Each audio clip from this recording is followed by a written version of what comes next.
Hey everybody, it's me, Andy. And I'm Sean. And this is a very special episode of the Commander's Brew. It's the Hour of Devastation set review.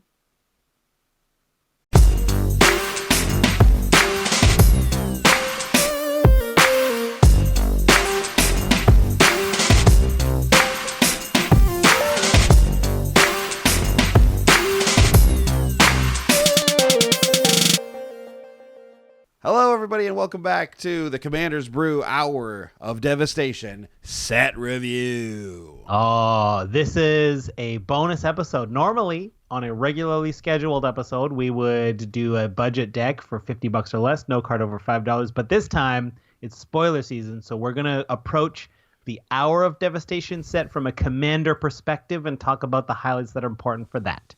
That is correct. We've got a lot of cards to go through and talk about. This looks like yet another spicy set from our friends at Wizards of the Coast.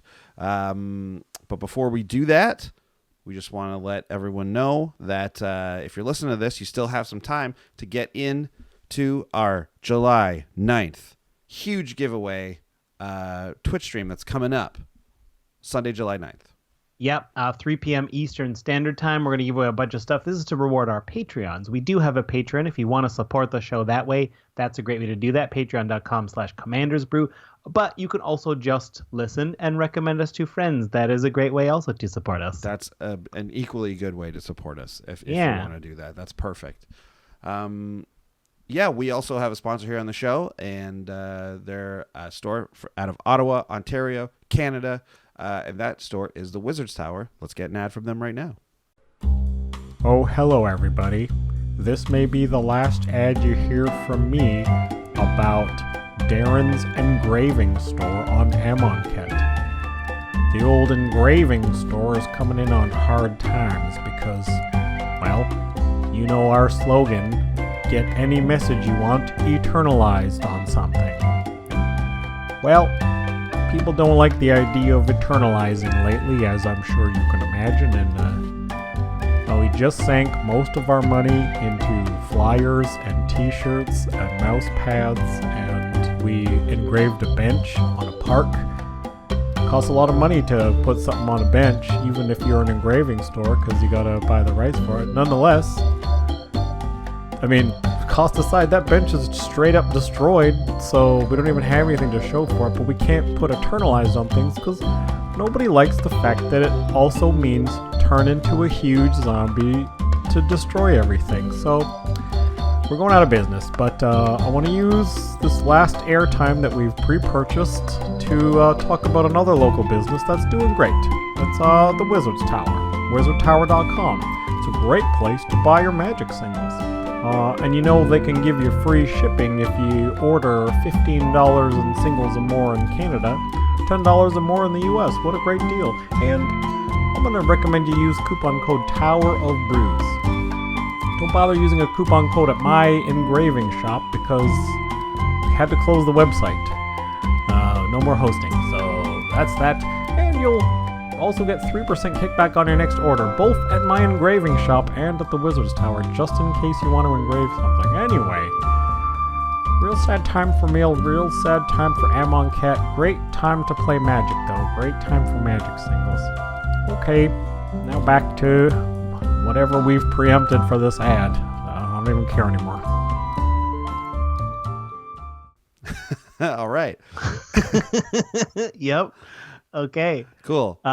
Cool. So there you go. We're being efficient this one because there's a lot of cards to talk about, a lot of mechanics to talk about, but we're going to highlight it all, as we said, from a Commander perspective. We're going to leave out the cards that are probably boring for Commander, but we're going to definitely talk about the spicy Commander ones.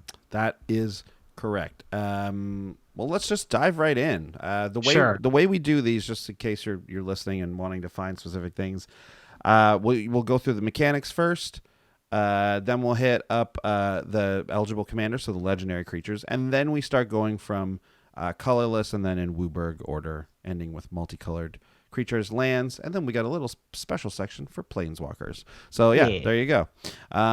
Let's get into it. Let's talk about these new mechanics. We're seeing an Hour of Devastation, of course, the second set in the Amonkhet block Nicol Bolas is now running wild on the plane, much like Hulkamania is running wild over Earth plane always. Always. Always. Hulk Hogan is our Nicol Bolas. Yes. Oh my God. Yes, he really is. Hey, I made this plane, dude. You guys better watch out, brothers, or I'll bring back your brothers. This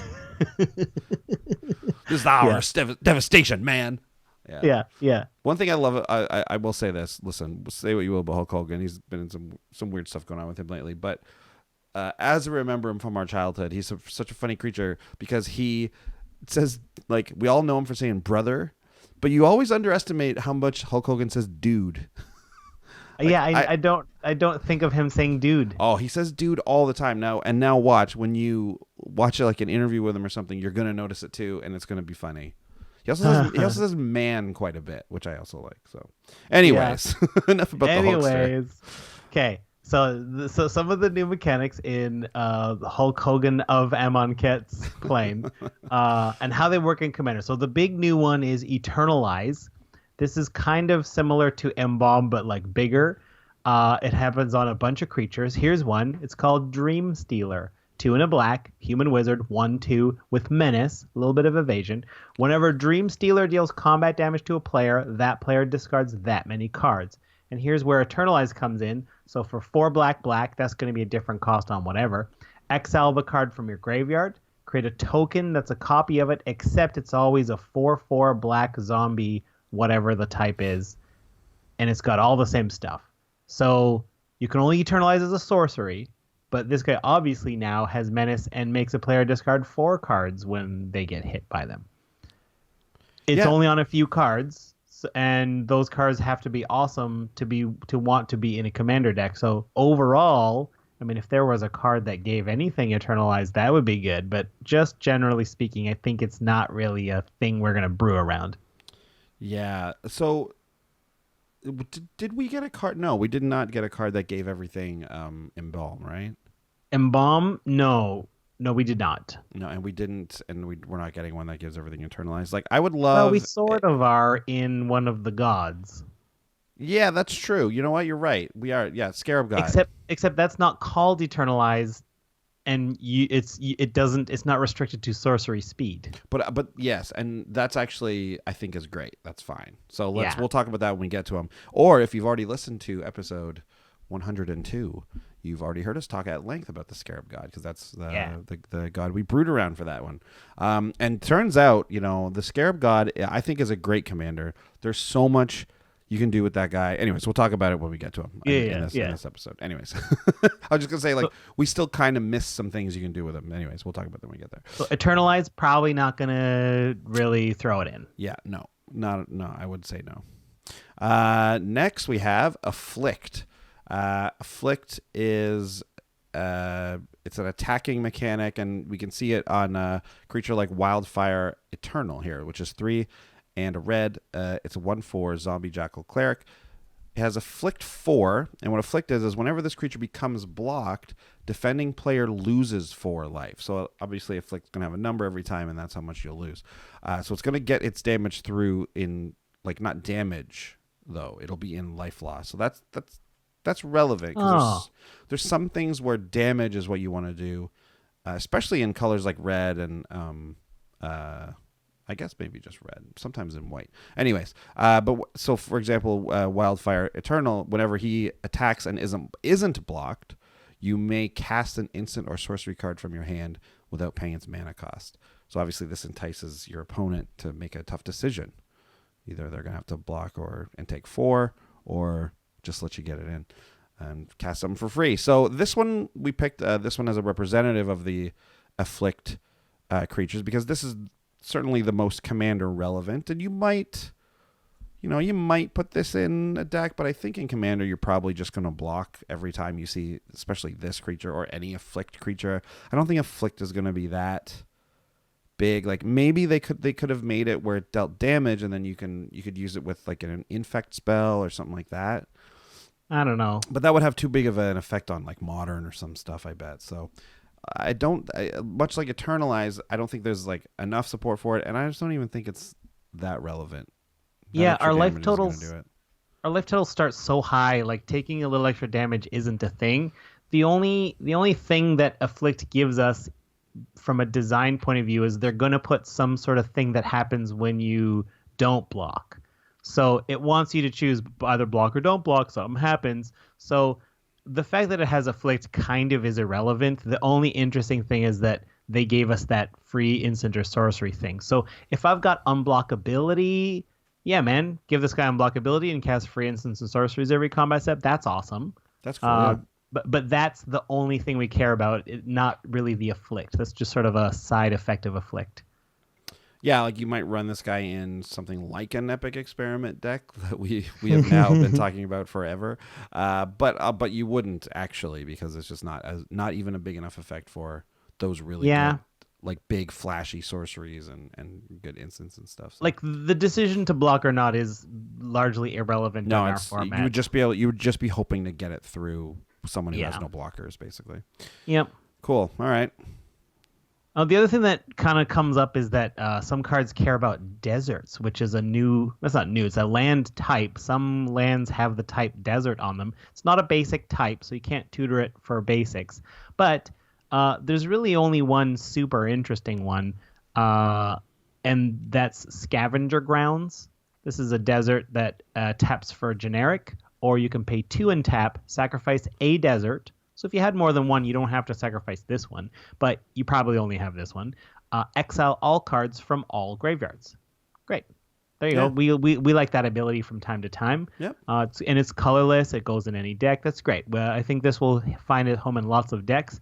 But as far as cards that care about deserts, there are a few that are like, if you have a desert, it gets a bit bigger. It's like none of those effects are anywhere close to interesting for our format. Yeah, they're all definitely limited effects, right? They're for limited play. They're very small as far as Commander goes, and not even really worth talking about. Great. Great. Okay, so I do like Scavenger Grounds, though, I gotta say. Yeah, I think this one will make it in some decks. Yeah, I think this one's okay. It's like another Bojuka Bog, sort of like a slightly worse Bojuka Bog. Right, that's available to non-black players. Yep, exactly. Okay, let's talk about. Can I TO real quick? You sure can. I'm gonna need to go to the bathroom, and I will not make it through this whole thing. Okay. Okay, 1 sec. Okay.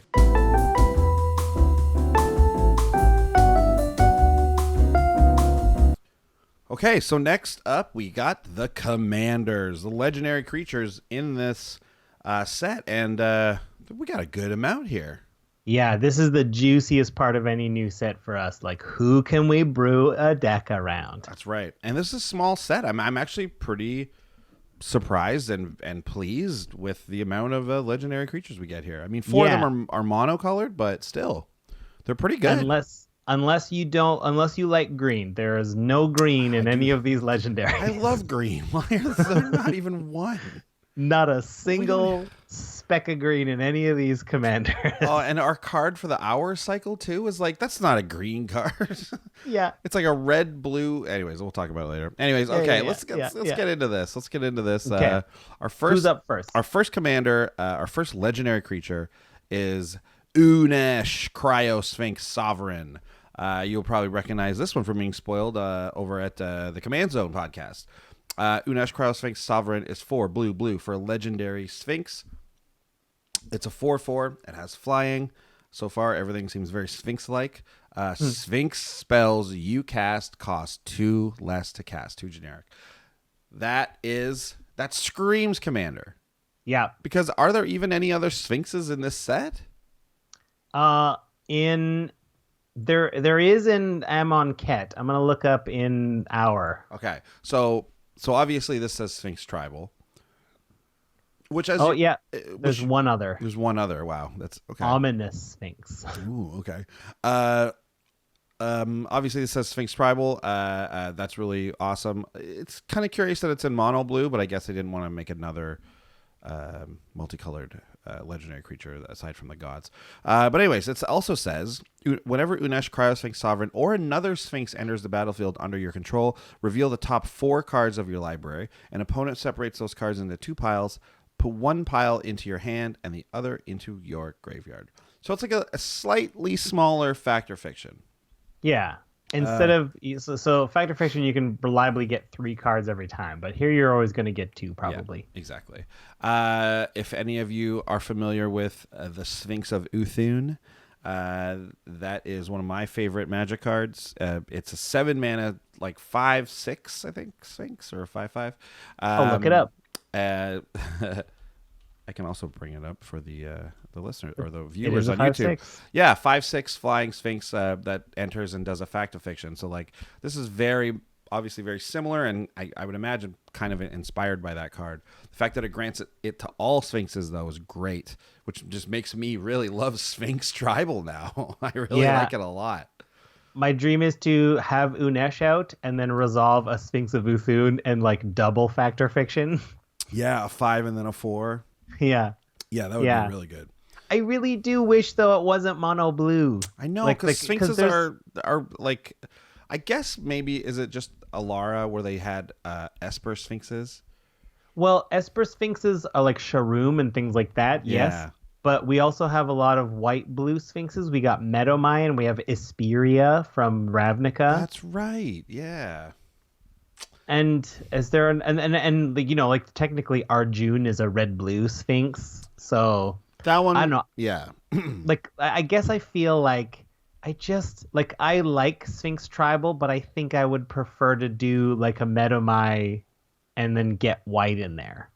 Yeah. Well, obviously when you open up, you know, more colors to your deck, you're just helping it out, right? Yeah. I mean, yeah, I'm with you. I think I really wish this was multicolored, but I still think it's very good. I still am very excited, and I think you can still build an awesome Sphinx Tribal deck with just blue. Yeah. Like you are only missing a couple of the Sphinxes, I think. It's true. If you true. Take away those colors, which they have, so yeah, I think you're still going to get the vast majority of the Sphinxes in this deck. So yeah, cool. I like it a lot. A+. No, we don't give grades on the show. Okay. No. Okay, what else we got? Okay, next we have Giroux with Eyes Open. 3 white for a human warrior, legendary. 4/3 with vigilance. When Giroux with Eyes Open enters the battlefield, you may search your library for a Planeswalker card, reveal it, put it into your hand, then shuffle your library.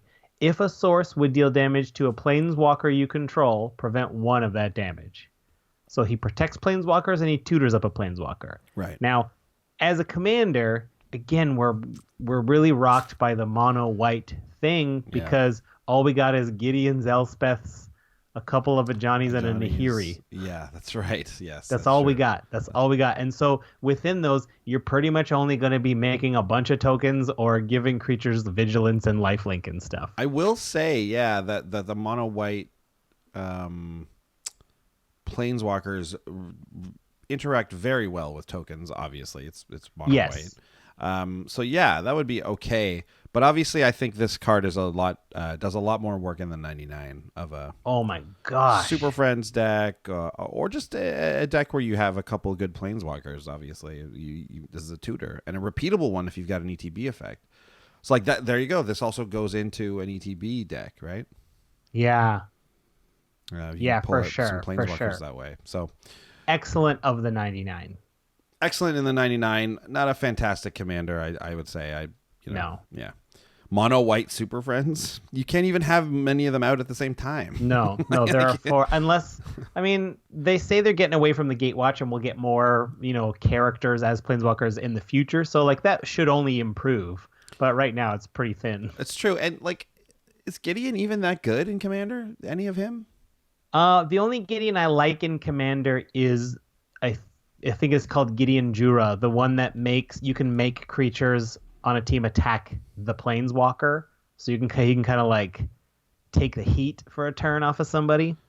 Yeah, creatures that player controls attack Gideon Jura if available, or if able, rather. Yeah. Yeah, you can force some bad attacks. Yeah.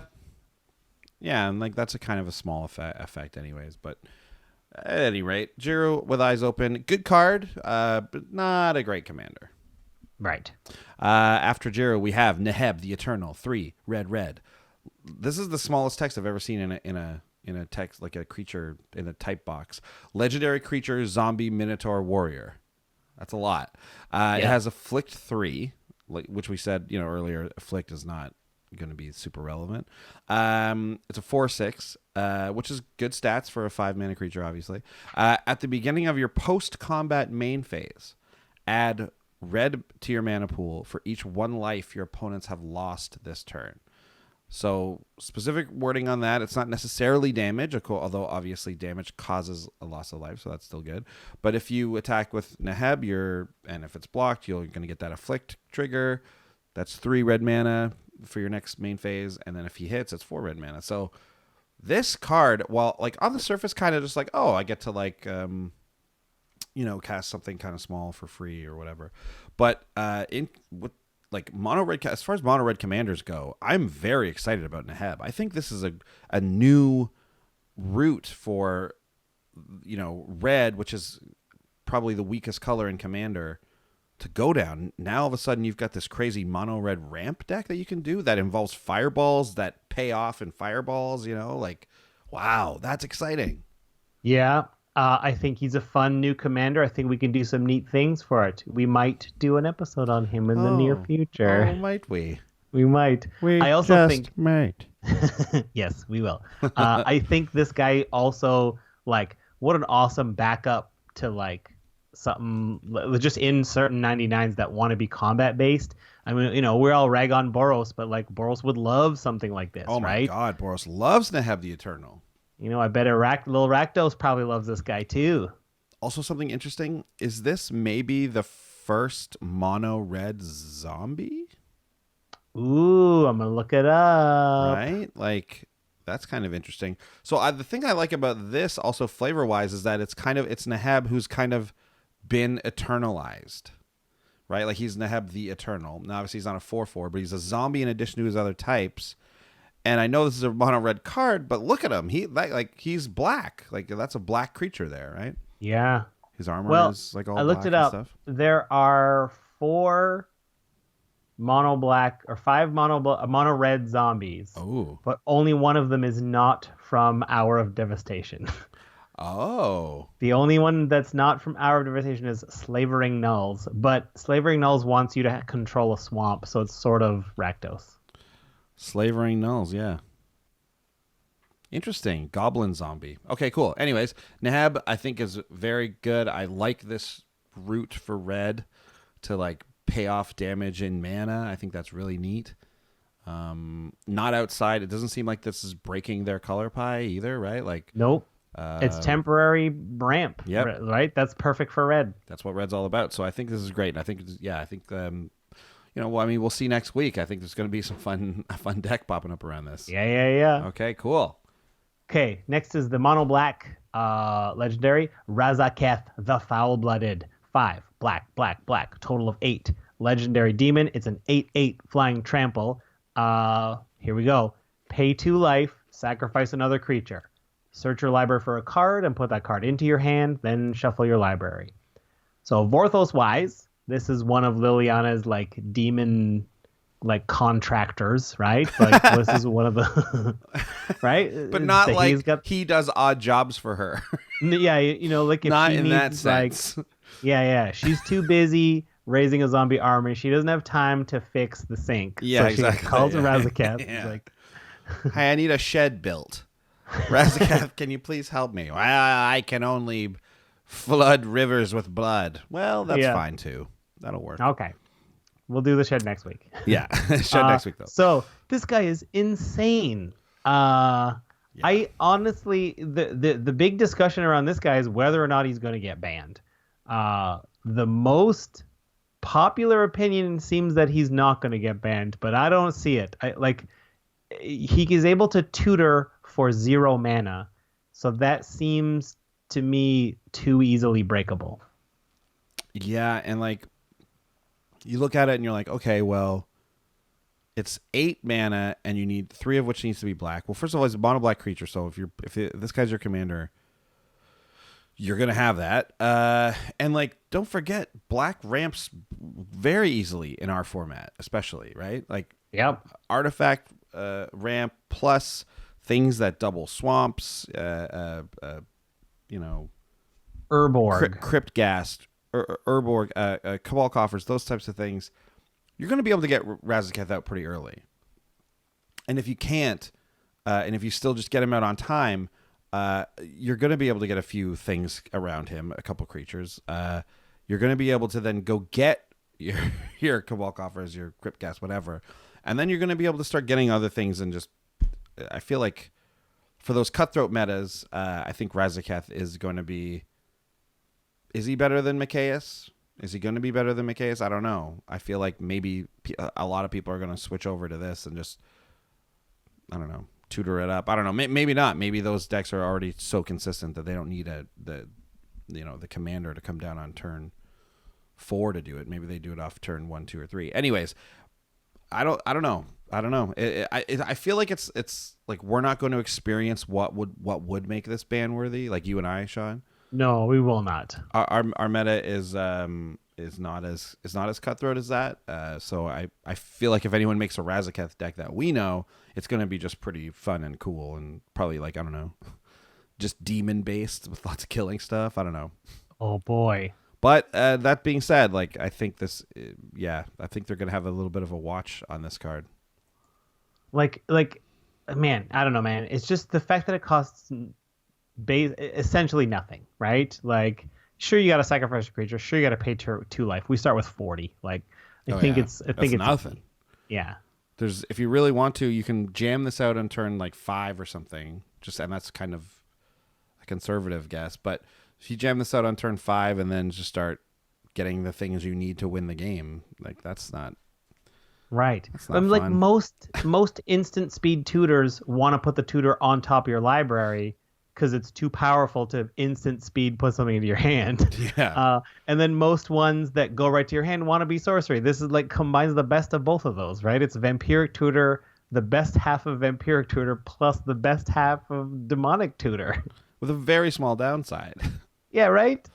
Yeah, Razzaq, a very powerful commander. Obviously, like, I think totally fine in a 99. Yeah. Like, not obviously ban-worthy, but as a commander, this is one that's like, woof, this could cause problems. Woof. But a great card, and I'm interested to see what's going to happen with it. I am very excited to at least try them.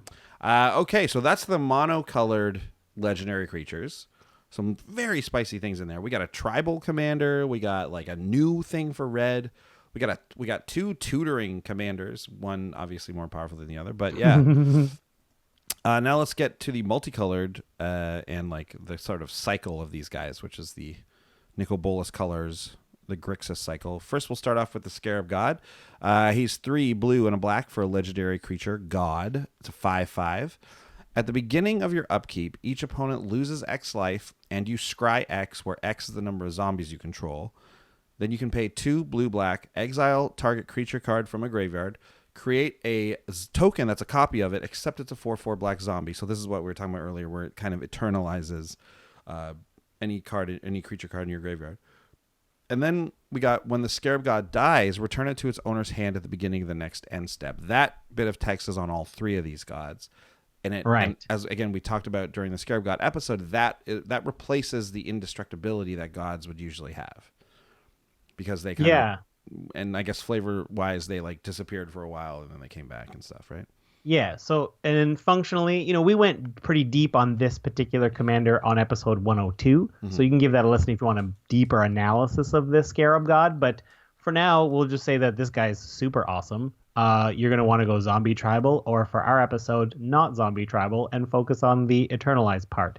But that, when it dies, return it to its owner's hand at the next end step clause is functionally, like, most of the time you're not going to be paying the commander tax. Yeah. You're going to let it go to the graveyard, and then it will go back to your hand, and you'll play it for 5 every time.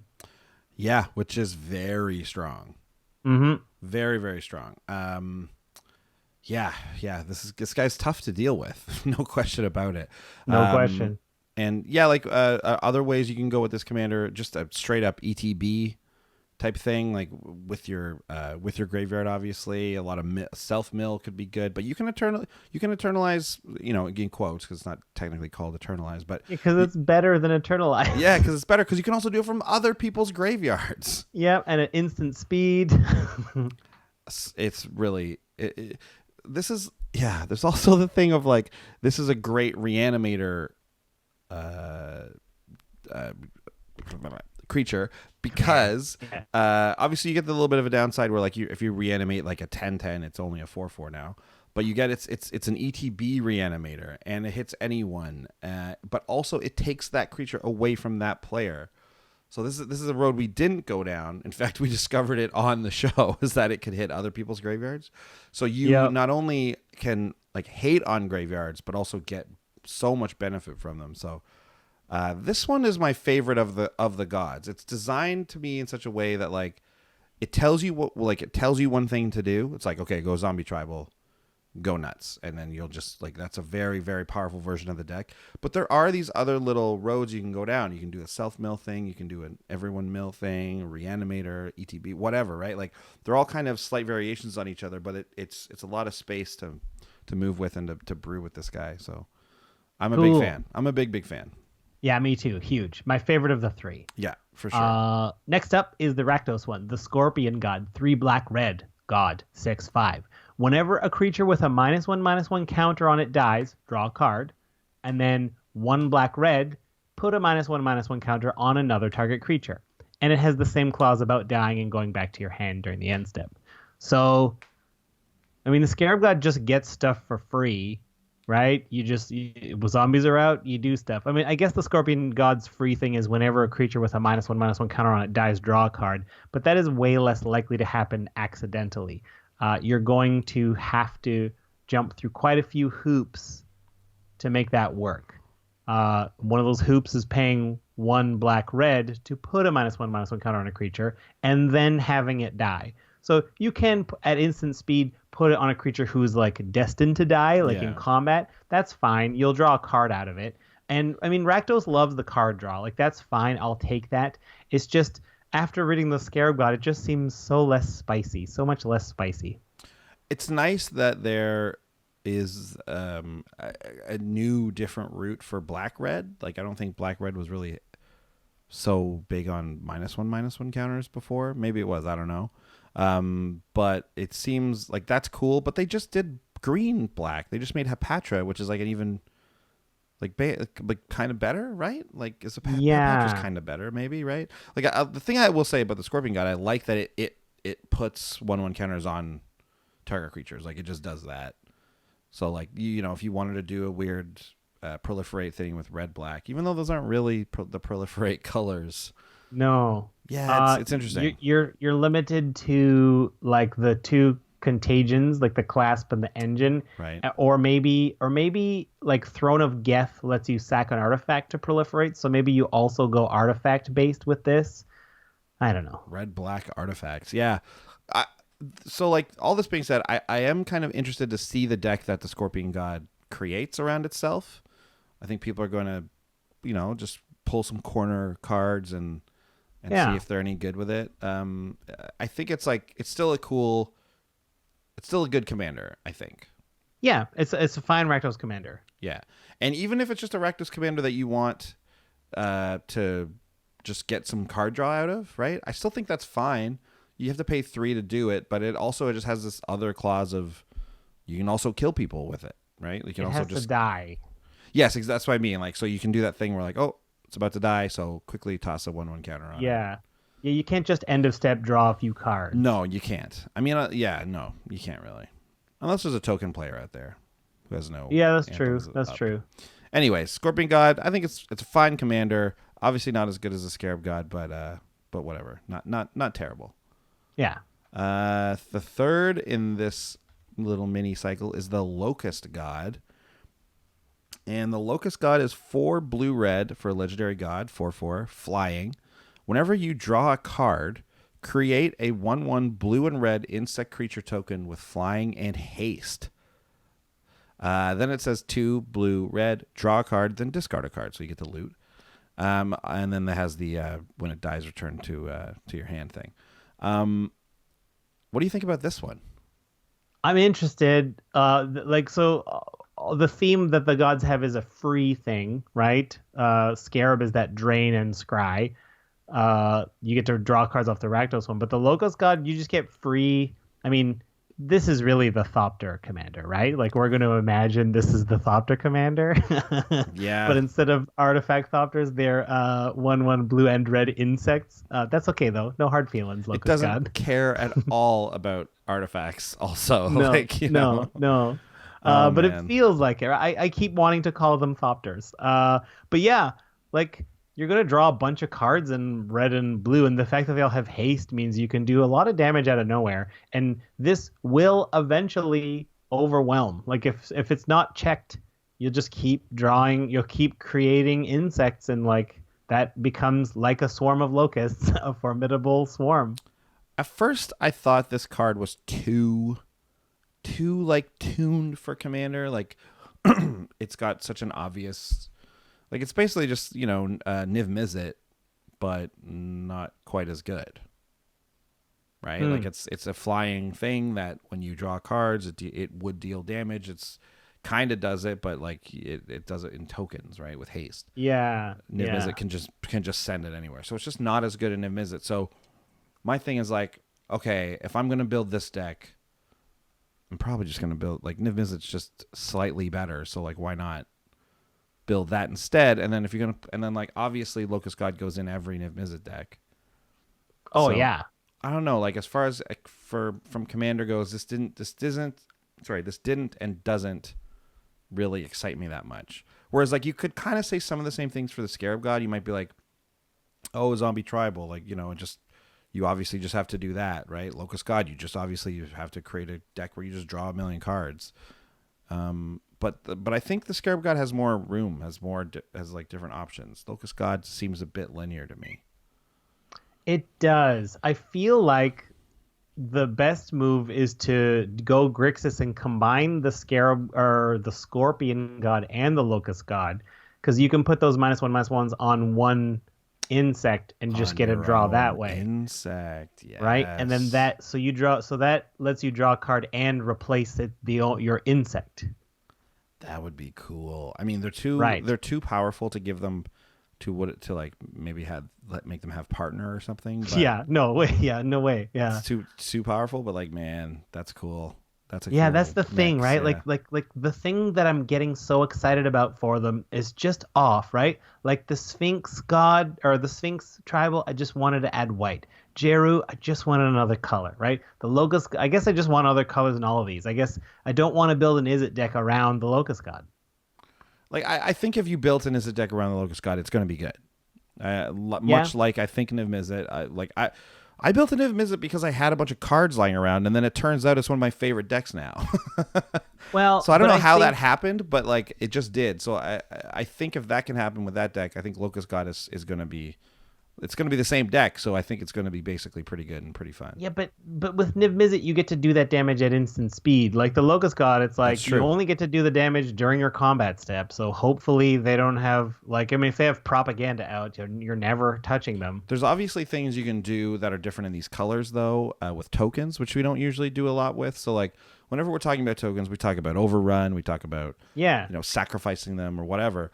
This colors can't do that. Blue-red, you can't do that. Well, blue-red, so we can definitely get Goblin Bombardment. Like, that's cool. Okay. Now you've built your own Niv Mizzet.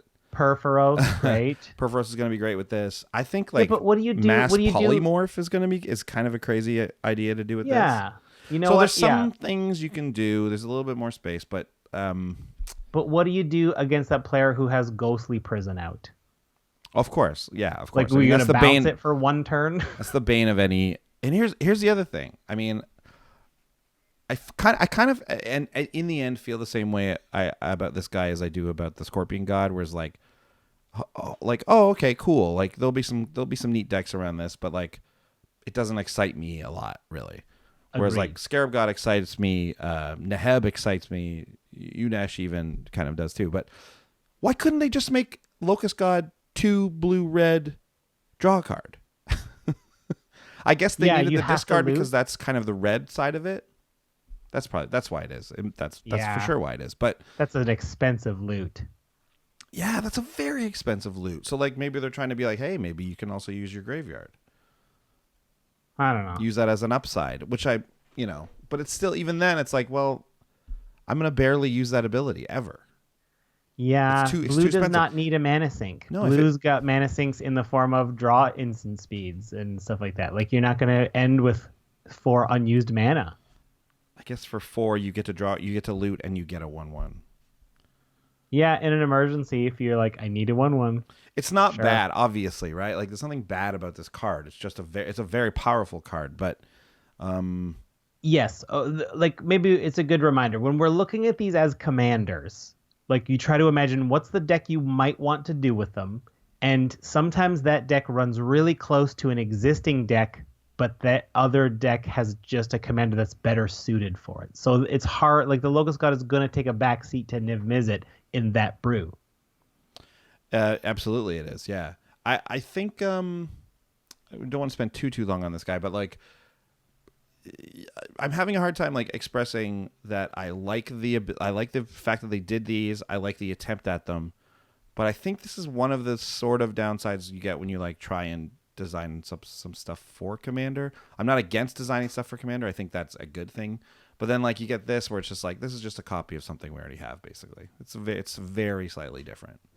Yeah, I suppose I don't want every legendary to be better than all the ones before it. Otherwise, yeah, it gets pretty boring. Well, and I mean, they don't do that. Like, look at Neheb, look at Giroux. Like, those are just different. Yeah. Anyways, overall, I think this is still a good creature, and I think it's going to be a good commander. But it's just slightly underwhelming in that, like, oh, it's kind of just like Niv Mizzet. Okay, sure. I mean, you'll be able to do stuff. There's tokens. So it is a bit different. So let's not be too down on it. Anyways, I think overall, I love the legendary creatures in this set. I'm excited to build with a couple of these guys, and a couple of them are just great inclusions in other decks, right? Like Locust God. A boon for our format. Yeah, I am going to put Locust God in my Niv Mizzet deck. Happily. It's going in. So I mean, Arjun wants this guy as backup, for sure. For sure. Even Neheb, I would put in a deck like that, right? Like dealing a lot of damage, getting a lot of red mana after. Like that's awesome. Yeah. So a lot of cool stuff in here for all of our commander decks. So very, very happy with the legendaries. Let's get into the other cards though. We'll start with our colorless cards. Sure. We go for colorless first because they go in any deck you may want to run. That's right. First up, Crook of Condemnation. 2 generic for an artifact, and it has 2 abilities. You can pay 1 and tap, exile target card from a graveyard, or 1, exile Crook of Condemnation, exile all cards from all graveyards. Sort of a little mini relic of Progenitus, but you can point it at specific cards. That's great. We need more of this ability in Commander. Yep, I think it's a nice addition to a lot of decks. You might even run this instead of a relic of Progenitus. So yeah, good, solid. Maybe. Yeah, I mean, if you're finding that like there's a lot of mill and you're not getting the stuff you want with your relic, then Crook of Condemnation is a bit better. Cool. Next we have God, Pharaoh's Gift. It's a 7 mana artifact. At the beginning of combat on your turn, you may exile a creature card from your graveyard. If you do, create a token that's a copy of that card, except it's a 4/4 black zombie. It gains haste until end of turn. Important to note, you get to keep the creature. This isn't just a temporary thing. It comes out. No. You get that token, that 4/4 zombie. It feels like it's a temporary thing. Right, because it gives it haste until end of turn, and then you're like, oh, usually when that happens, I have to throw this away. But no, you get to keep it. Yeah, this is huge. This is great. I love this. Yeah, this is the spoiler card for the Commanderin podcast. Right. They came up with a lot of wonderful uses for this. So give that a listen if you want to hear them go down a magical Christmas land tunnel. Yes, of course. It's great. It's really inspiring. A lot of great ideas with this card. Yeah, if you're running a lot of creatures, man, who doesn't want this? Oh yeah, absolutely. Any kind of self-milled deck. This one is only your graveyard. So Scarab God is anything, but this is only you. But it's for free. It's outside of that original 7 mana. I think you want to put in. I think I'm like pretty excited to run this in a lot of decks. Anything with populate. This is great, Oh, yeah. right? So Yeah. Duretti's gonna love this, even though like the exiling I'm not super stoked about, but I think Duretti still likes this card. I don't know. There's a lot of great stuff. This is a commander card that I'm excited to include in some decks. Yeah. Just what to cut. That's the only tough part. Yeah. 7 mana is a lot, right? But it's still, I think this is still good. Not too much room for many of those, but moving on. We've got this one's very spicy. The Mirage Mirror, 3 generic for an artifact, and then the ability is 2. Mirage Mirror becomes a copy of target artifact, creature, enchantment, or land until end of turn. Man, that's a lot of things. That is a lot until of things. End of turn. So I mean, so you'll never get ETB abilities, right? But that's not so bad because you can get whatever you need. There's a lot of instances, there are not many ways to copy enchantments out there. So, and there are a few really crazy enchantments that you can just be like, yeah, I guess I'll copy that. So now I have double the effect of it. I don't know, man, off the top of my head, Dictator Verbose, copied, amazing. Yeah, doubling season, copied, amazing.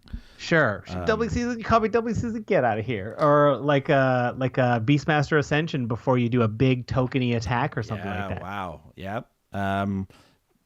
This becomes a creature also. If you want, it can become a copy of a creature. So any Avacyn, make everything indestructible. Yeah, it's ramp if you've got a Thran Dynamo or a Gilded Lotus, because for 2 it becomes a thing that makes 3. So yeah.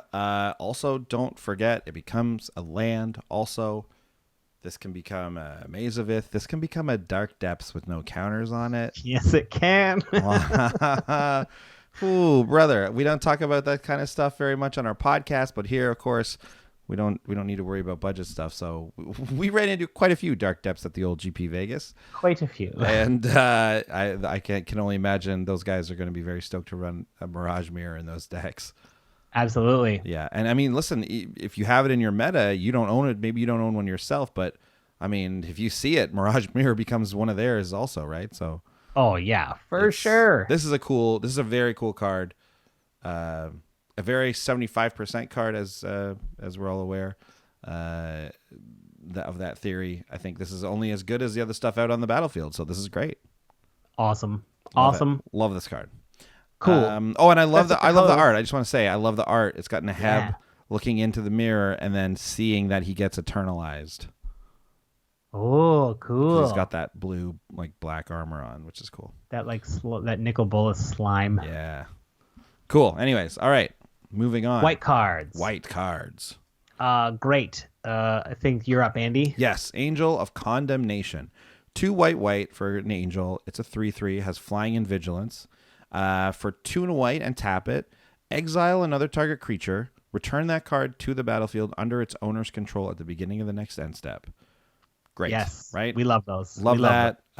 It's got tap on it, which isn't so great, which means you can only do this once per cycle, but whatever. Not bad. It's more like a rune type of thing there. Then it also has, though, 2 and a white tap. Exert Angel of Condemnation. Exile another target creature until Angel of Condemnation leaves the battlefield.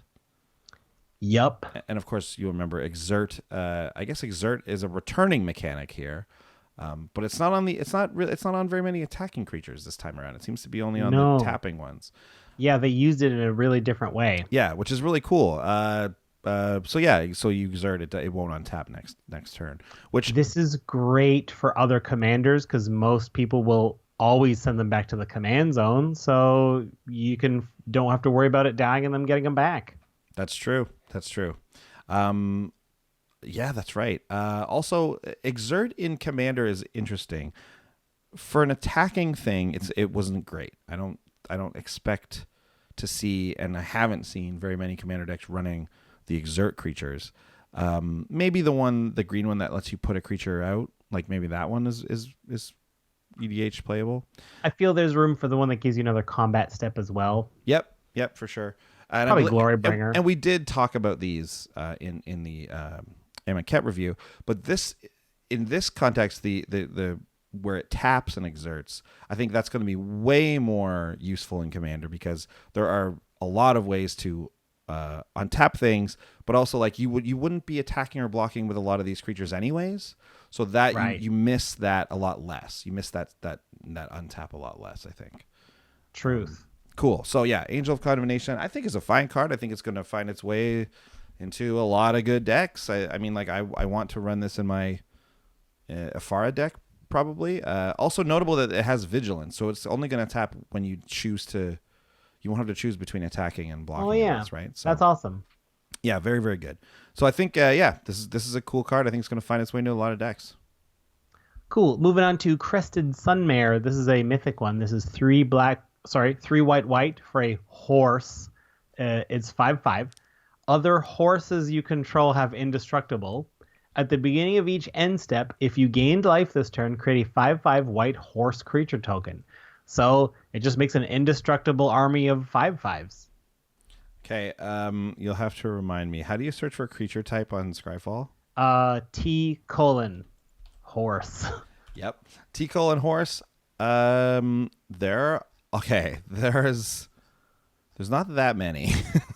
No, not that many. Not that many. But you don't need a lot more. Like, this guy is his own horse. Like, what he does is enough. There's 24 horses in Magic's history, one of them being Crescent Sun Mare. Of those, there are only, counting Crescent Sun Mare, there are only 4 white ones. Yeah. But this is the thing with Crescent Sun Mare. You don't need to surround it with horses because it makes its own. Yeah, it makes its own every end step if you gained life. So a lot of decks that involve life gain are able to do that at instant speed. So every lap around the table, you could get a full set of 5/5 indestructible horses. That's incredible. And it only costs you 5 for a 5/5 on its own. That's already very aggressively costed for the stats. This card is excellent. And I think if you're a life gain deck, you gotta run it. Yeah, and I know people are going to try and build horse tribal surrounding it. Not easy. Not going to be easy. They're in very many different colors, and I don't know what you would choose as a commander. But Crescent Sun Mare, I mean, imagine this was legendary. That'd be cool. Yeah. Then you really could. But I don't think the point of it was to make horse tribal, even though it sort of does that on its own. I think it's just this wicked life gain white card that you get to pay off, those little tap gain 1 life, or whenever a creature comes into play, like the Soul Sisters, whenever the creature your opponent plays comes into play, also you'll gain a life, and then you'll make another horse, which you'll gain a life from. Like, it's crazy. It's so good. Great. What's next? Crescent Sun Mare, love it. Next, we have Hour of Revelation. So this is part of the cycle. There's one of each of these in the 5 colors, and they kind of have a similar theme, but this is definitely one of the best ones, if not the best one. Our Revelation is 3 generic and 3 white. It's a sorcery that says Our Revelation costs 3 generic less to cast if there are 10 or more non-land permanents on the battlefield. Pretty simple to do in Commander. Destroy all non-land permanents. Yes. So if you've been running, what's it called? Oh man, I just Nevinyrral's Disc. No, I mean yes, Nev's Disc, but specifically planar, not planar chaos. Planar cleansing. Planar cleansing, yeah, or whatever, yeah, something like that. Then this is just a straight up upgrade. This is just a straight up better card. You'll be able to cast this for 3 white mana sometimes, which is insane. Most of the time. I think so, if it's right? a 4-player game, so everyone's got a signet, right? One guy's got a creature too. Like everyone's responsible for 3.25 permanents for this to cost 3. In a 4-player game, yeah. In a 4-player, and if you're slow rolling, in a 4-player game, you only need like 2.5, isn't it? 2.5. That's right. I divide. Yeah. 2. But man, come on. Yeah, it's gonna happen. This card's great. Love it. Welcome to Commander, new board wipe. Great. Yeah, what can we say? This is awesome. This is going to go in every white deck, and certainly every mono white deck, and probably a lot more than that. Here's another balmy white card. Overwhelming Splendor. 6 white for an enchantment. It's a curse. You enchant a player with it.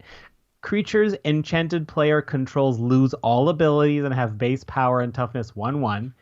Enchanted player can't activate abilities that aren't mana abilities or loyalty abilities. So Planeswalkers still work because they're loyalty abilities and they can still generate mana with activated abilities. But if they're basically black-red, good luck ever getting rid of this.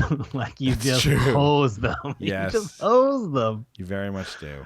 Oh, and my even God. if you're blue, it's tough to, like, if it resolves, like, you might be able to bounce this, but, like, you're not really, like, that's tough to handle also. You got to bounce and hold up that counter magic. Like, oh, my goodness. Which is funny because, like, that's the Nicol Bolas colors. You know, the overwhelming Splendor can handle Nicol Bolas. This card is, like, too mean.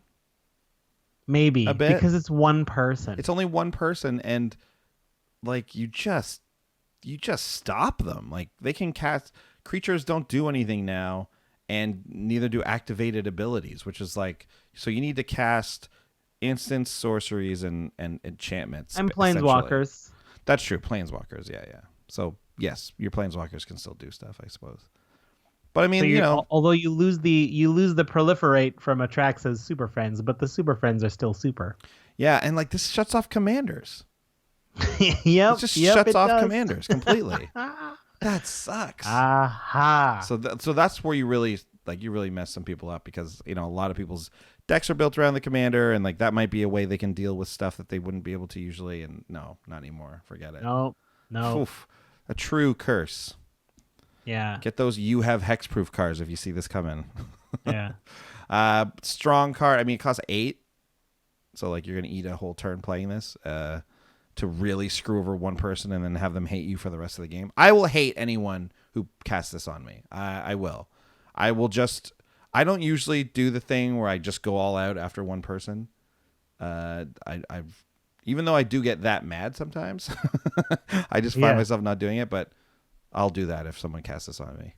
I'll do that next game.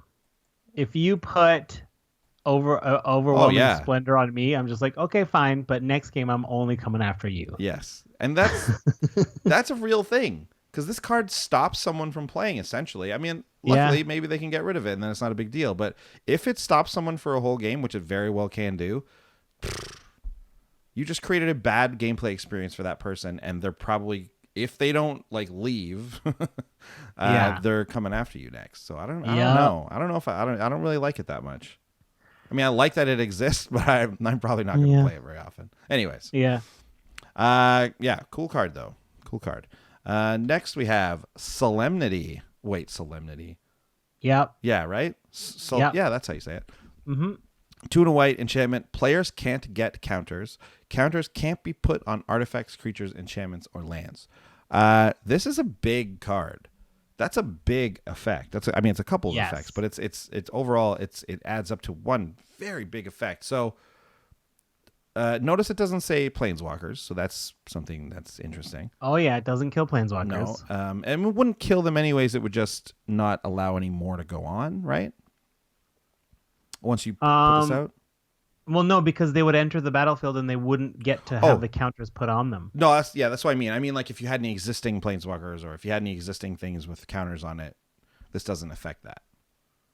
Any existing? No, that's correct. Right. But if those counters want to change for any reasons, that doesn't. They can be taken off, but they can't be put on. Exactly. So anyway, well, whatever. It's irrelevant. Planeswalkers aren't affected by it.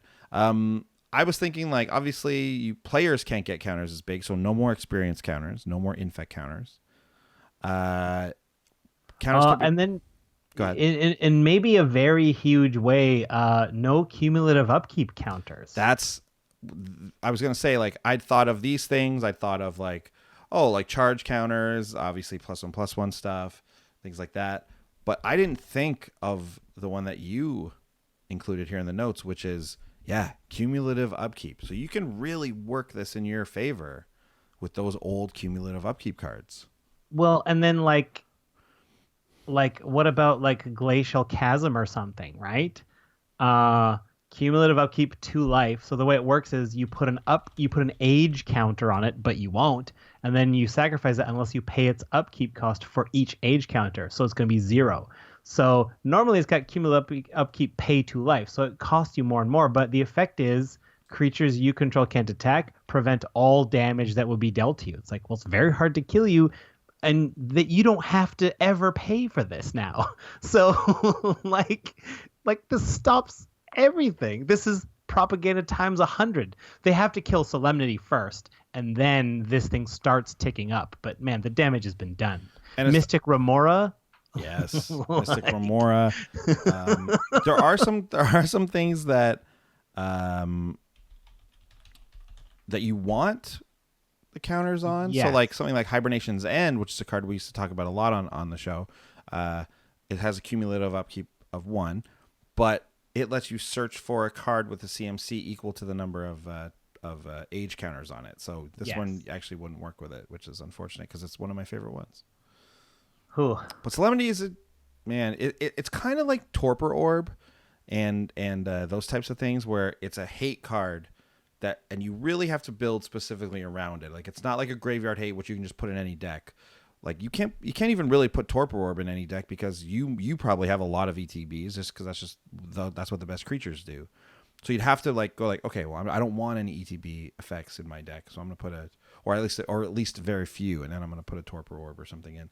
Solemnity is like, I got to make sure I don't want any counters.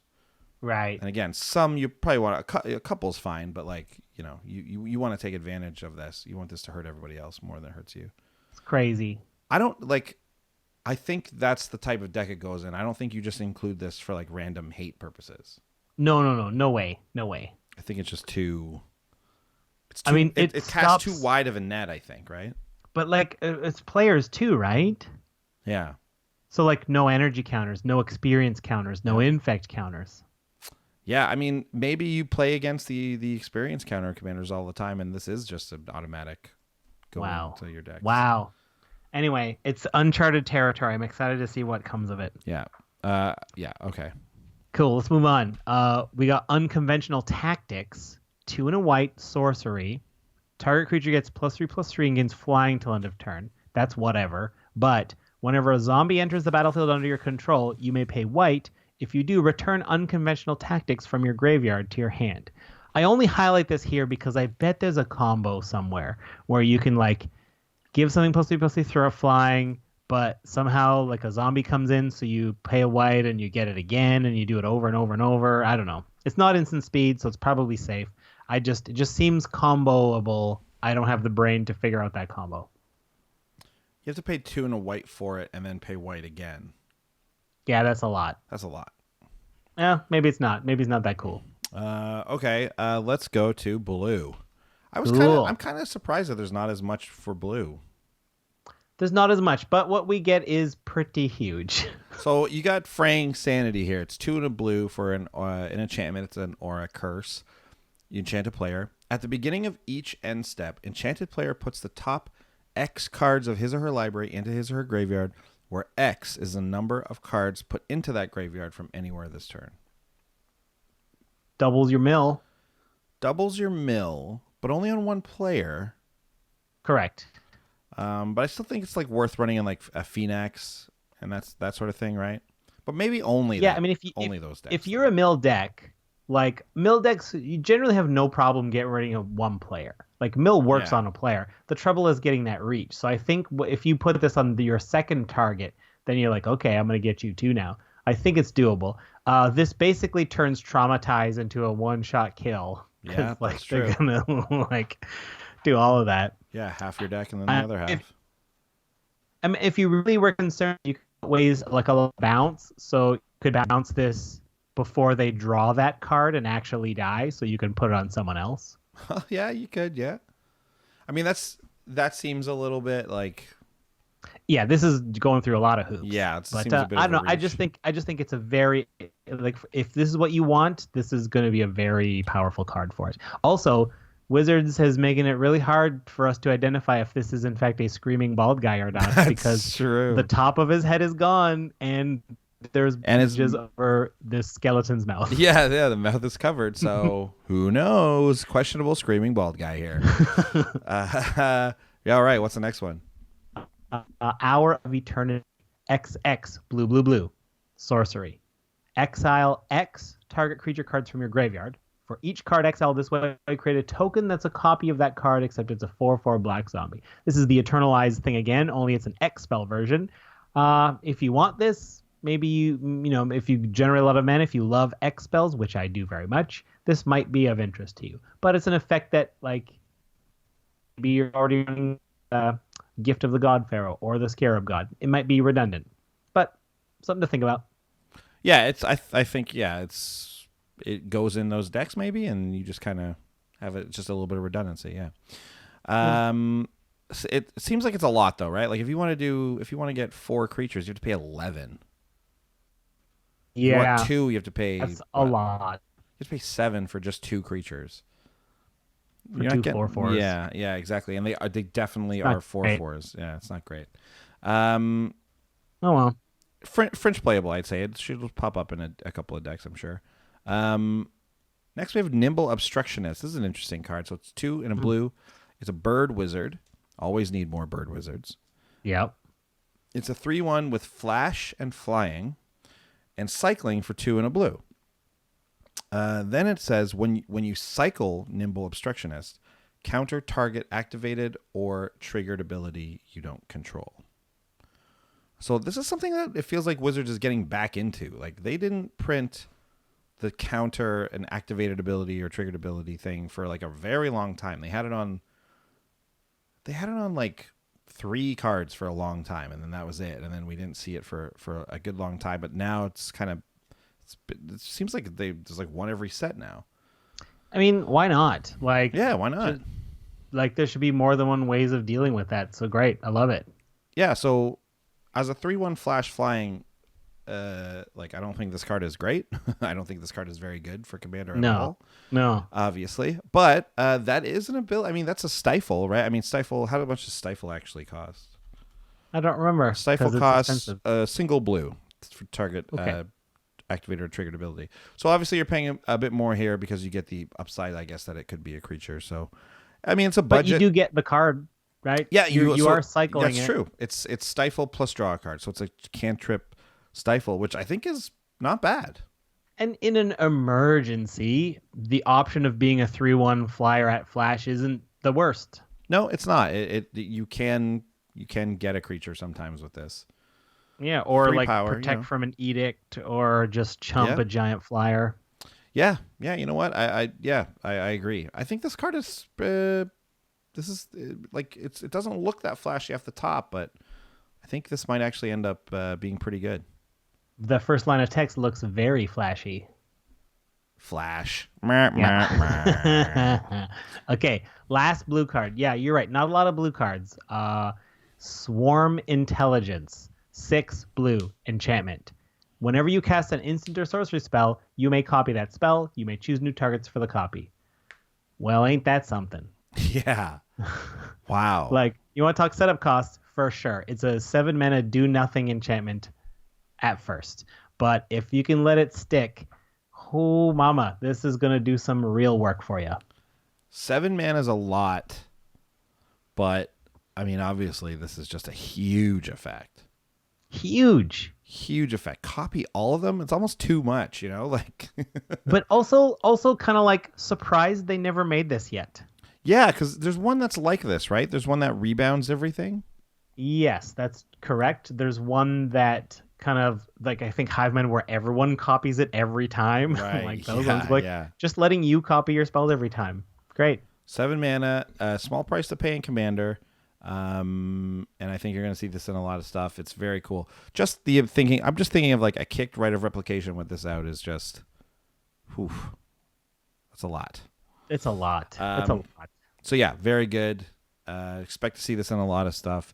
Like I wouldn't run this in Epic Experiment though. It's too much for a thing that's a non-spell, right? Yeah.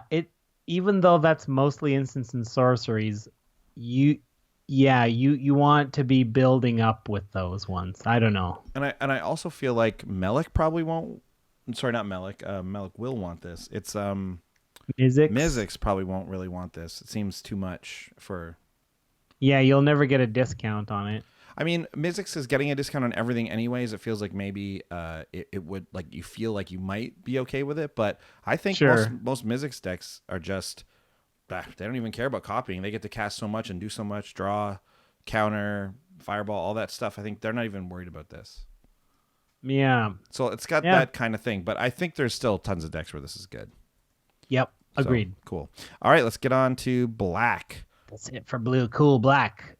You got the first one? Yes, we have another demon in the set here. Another rare demon, Apocalypse Demon, 4/2 black. It's a star flying demon. Apocalypse Demon's power and toughness are each equal to the number of cards in your graveyard. And at the beginning of your upkeep, tap Apocalypse Demon unless you sacrifice another creature. I think this card is fine, but not that good. Yeah, agreed. Right? It's too easily killable. Yeah. By that I mean obviously every spell, but if anyone runs like a Bojuka Bog or a Tormod's Crypt or that new Crook of Condemnation. That's true. I didn't even think about killing it via exiling my whole graveyard, but yes. Yeah, that's a way to kill it. What's the but what's the white? The white of maybe there it is. White of Precinct 6 is 1 and a black. It's a 1/1 that does the same thing, but that's each creature card in opponent's graveyards. Okay, never mind. I thought it was the same thing. It's not. Yeah. Yeah. So I mean, yeah, this is like the upside is there. Like this could potentially be like a 30/30 flyer, like quite easily. So if unchecked, if your meta is a little bit light on graveyard hate, this would be a reason to run it. Although now that I say that, if you can get away with cards like this in your meta, maybe just keep running Reanimator decks, but don't tempt them to put more graveyard hate in with this card. I don't know. The upkeep, tap it unless you sack something.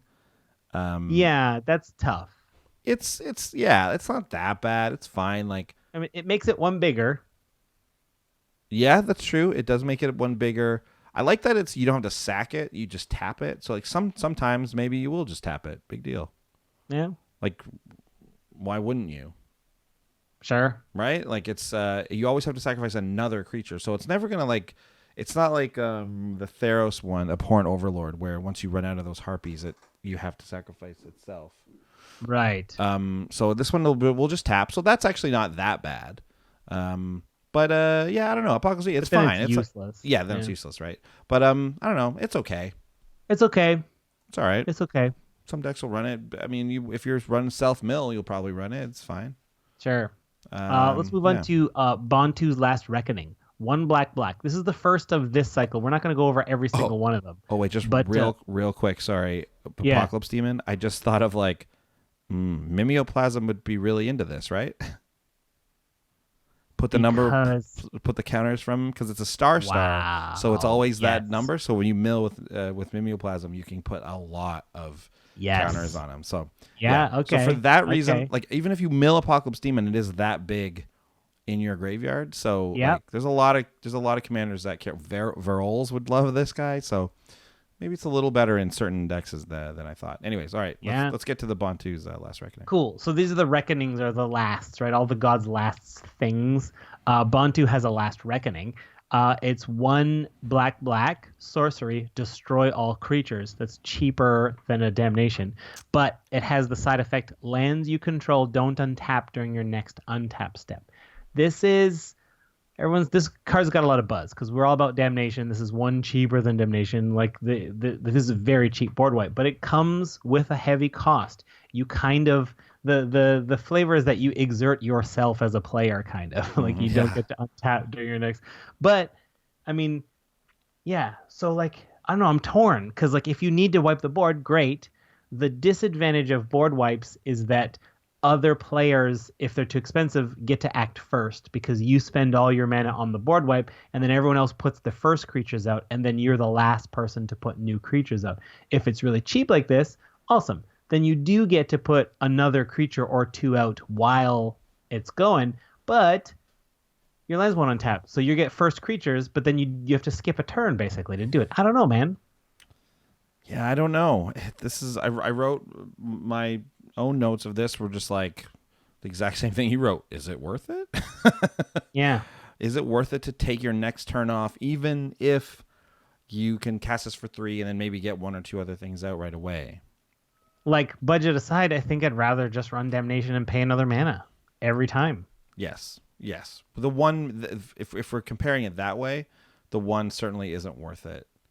I don't think it's worth it for Commander. No. I don't think you want to take a whole turn off just to board wipe efficiently, right? Like efficiency is the thing we get to sacrifice in Commander. So if it means we get a bit more efficiency and we have to take a whole turn off, like we have to time walk ourselves, like I don't like it. Like if we one thing if it said these 3 lands don't untap, but all of your lands don't untap. What if this card said 1 black, destroy all creatures, each of your opponents takes an extra turn? You would be like, no way. Right? No. Now I know that that's not exactly what it says, because you can have artifacts that untap, or you can have you might have some other ways to untap. Yeah. But, okay.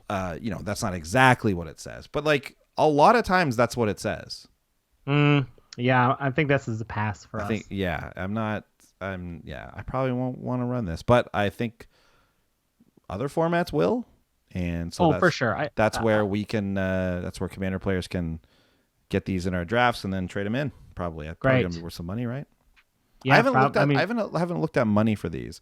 Well, actually, apparently this one's only pre-selling for $275. Yeah, I think it's one of the it's on the fence price wise, because people are just like they don't know if it's going to be good in Standard or not. It might come with too heavy a cost. Right. So, if that's the case, then it won't ever be worth anything. Man, they should run that builded Lotus, and then Yep. That'll untap. That'll give you 3 mana. Yep, true. Okay. What do we have next? We got the Black Hour of Glory. 3 and a black for an instant that says exile target creature. If that creature was a god, its controller reveals his or her hand and exiles all cards from it with the same name as that creature. Obviously, that's not going to come up for Commander. This card I don't think is that good for Commander anyways. I don't think it's great. It exiles a creature at instant speed. Big deal. I mean, in mono black, that's a fairly big deal. Mono black doesn't get to do that very often. Oh, there's lots of exile target creature cards for mono black. Not for 4. Not for 4. Maybe not for 4 at instant speed, I'll say, but there's. That's what I'm saying. That's like this. This is so. This is it's been but 1 pushed. for 1 removal, whatever. Anyways, right? Like big deal. That's what I mean. Like. Yeah, I mean, if you're gonna want 1 or 2 pieces, and this might be the best piece of instant speed, unconditional exile that mono black has access to. Yeah, and that's probably true, I guess, but also I think that's like whatever, big deal. There's lots of ways. You probably want something that's more repeatable, anyways. Or just team up with white and get all the good white ones that do this, and do any permanent. But mono black wise though, you're the only decks right. that want this. The best one that they're gonna. Yeah, the only decks that want this are mono black who want 1 piece of instant speed spot removal. This exiles. It's pretty cheap. It's pretty good. Also, #Rona's face. Yeah, #Rona's face. There he is, right in the back there. Hour of Glory. Not as good as the White Hour. Okay, let's carry on here. Ooh, Torment of Hailfire. X, black. I love X spells. Sorcery. Repeat the following process X times. Each opponent loses 3 life unless that player sacrifices a non-land permanent or discards a card. So, if you can get that X up decently high, this is going to rock the board. Or just cause a lot of life loss. Either way, that's great for us. Otherwise, either way, it's cool. The only thing that makes me kind of like this card is that it says each opponent. Yeah. If this said 1 opponent, I wouldn't be into this at all. I would still be into it if it said 1 opponent, but I wouldn't love it as much as I do now. Yeah, I think it's playable, and actually it kind of will end up being better than it looks. Because I think it's going to be awesome. Just imagine you're on the other side of that. Imagine I drop this. I've got some ramp in there. I've got like an Ashnod's Altar. I like sacrificing because I'm black. And I hit you X equals 16. You have to lose 16 permanents or 16 times your life or any combination, right? Like sure. That's very high, but not. What about X equals 6? X equals 6 is still something, right? Like if you don't have like tokens, like that's a big hit. 6 times 3 is 24 life, Or no, granted, 6 times 3 is 18 life. 18 life, right? I did 2 times 4. Yeah. 18 life, yeah. I mean, that's almost half your life total, and 8 mana on this is very easy. Yeah, but I mean, it's not going to be that, is it? So for 6 life, you're going to sacrifice an artifact, a creature, maybe even a land if you have to. You might even just discard a land you have in your hand, and then you're going to take like 6. You're going to take 6 instead. All right. That's I'm going to resolve this on you, and I'll see how you feel. But again, that's what I want to say though, is that that's not good. But if you hit everyone at the same time, and you wait, which is what you're going to do until you can hit at least 10. Yeah. Then that's great. It's a big possible finisher. But it's not always going to be that. Sometimes they'll just sacrifice 10 things. Or they'll sacrifice... Awesome. Yeah, that is awesome. That's true. But it's not good when you want to kill them. Like, okay, well, now they sacrifice a couple things. Maybe it's a deck that wants to sacrifice things. Maybe it's a deck that wants to discard a card. All I'm pointing out here is that just like all the things where your opponents get to choose, it's never going to be exactly what you want. But I think Torment of Hellfire is the best version of any of these types of cards we've seen, especially for Commander, because it's each opponent. That's a huge effect. Yeah.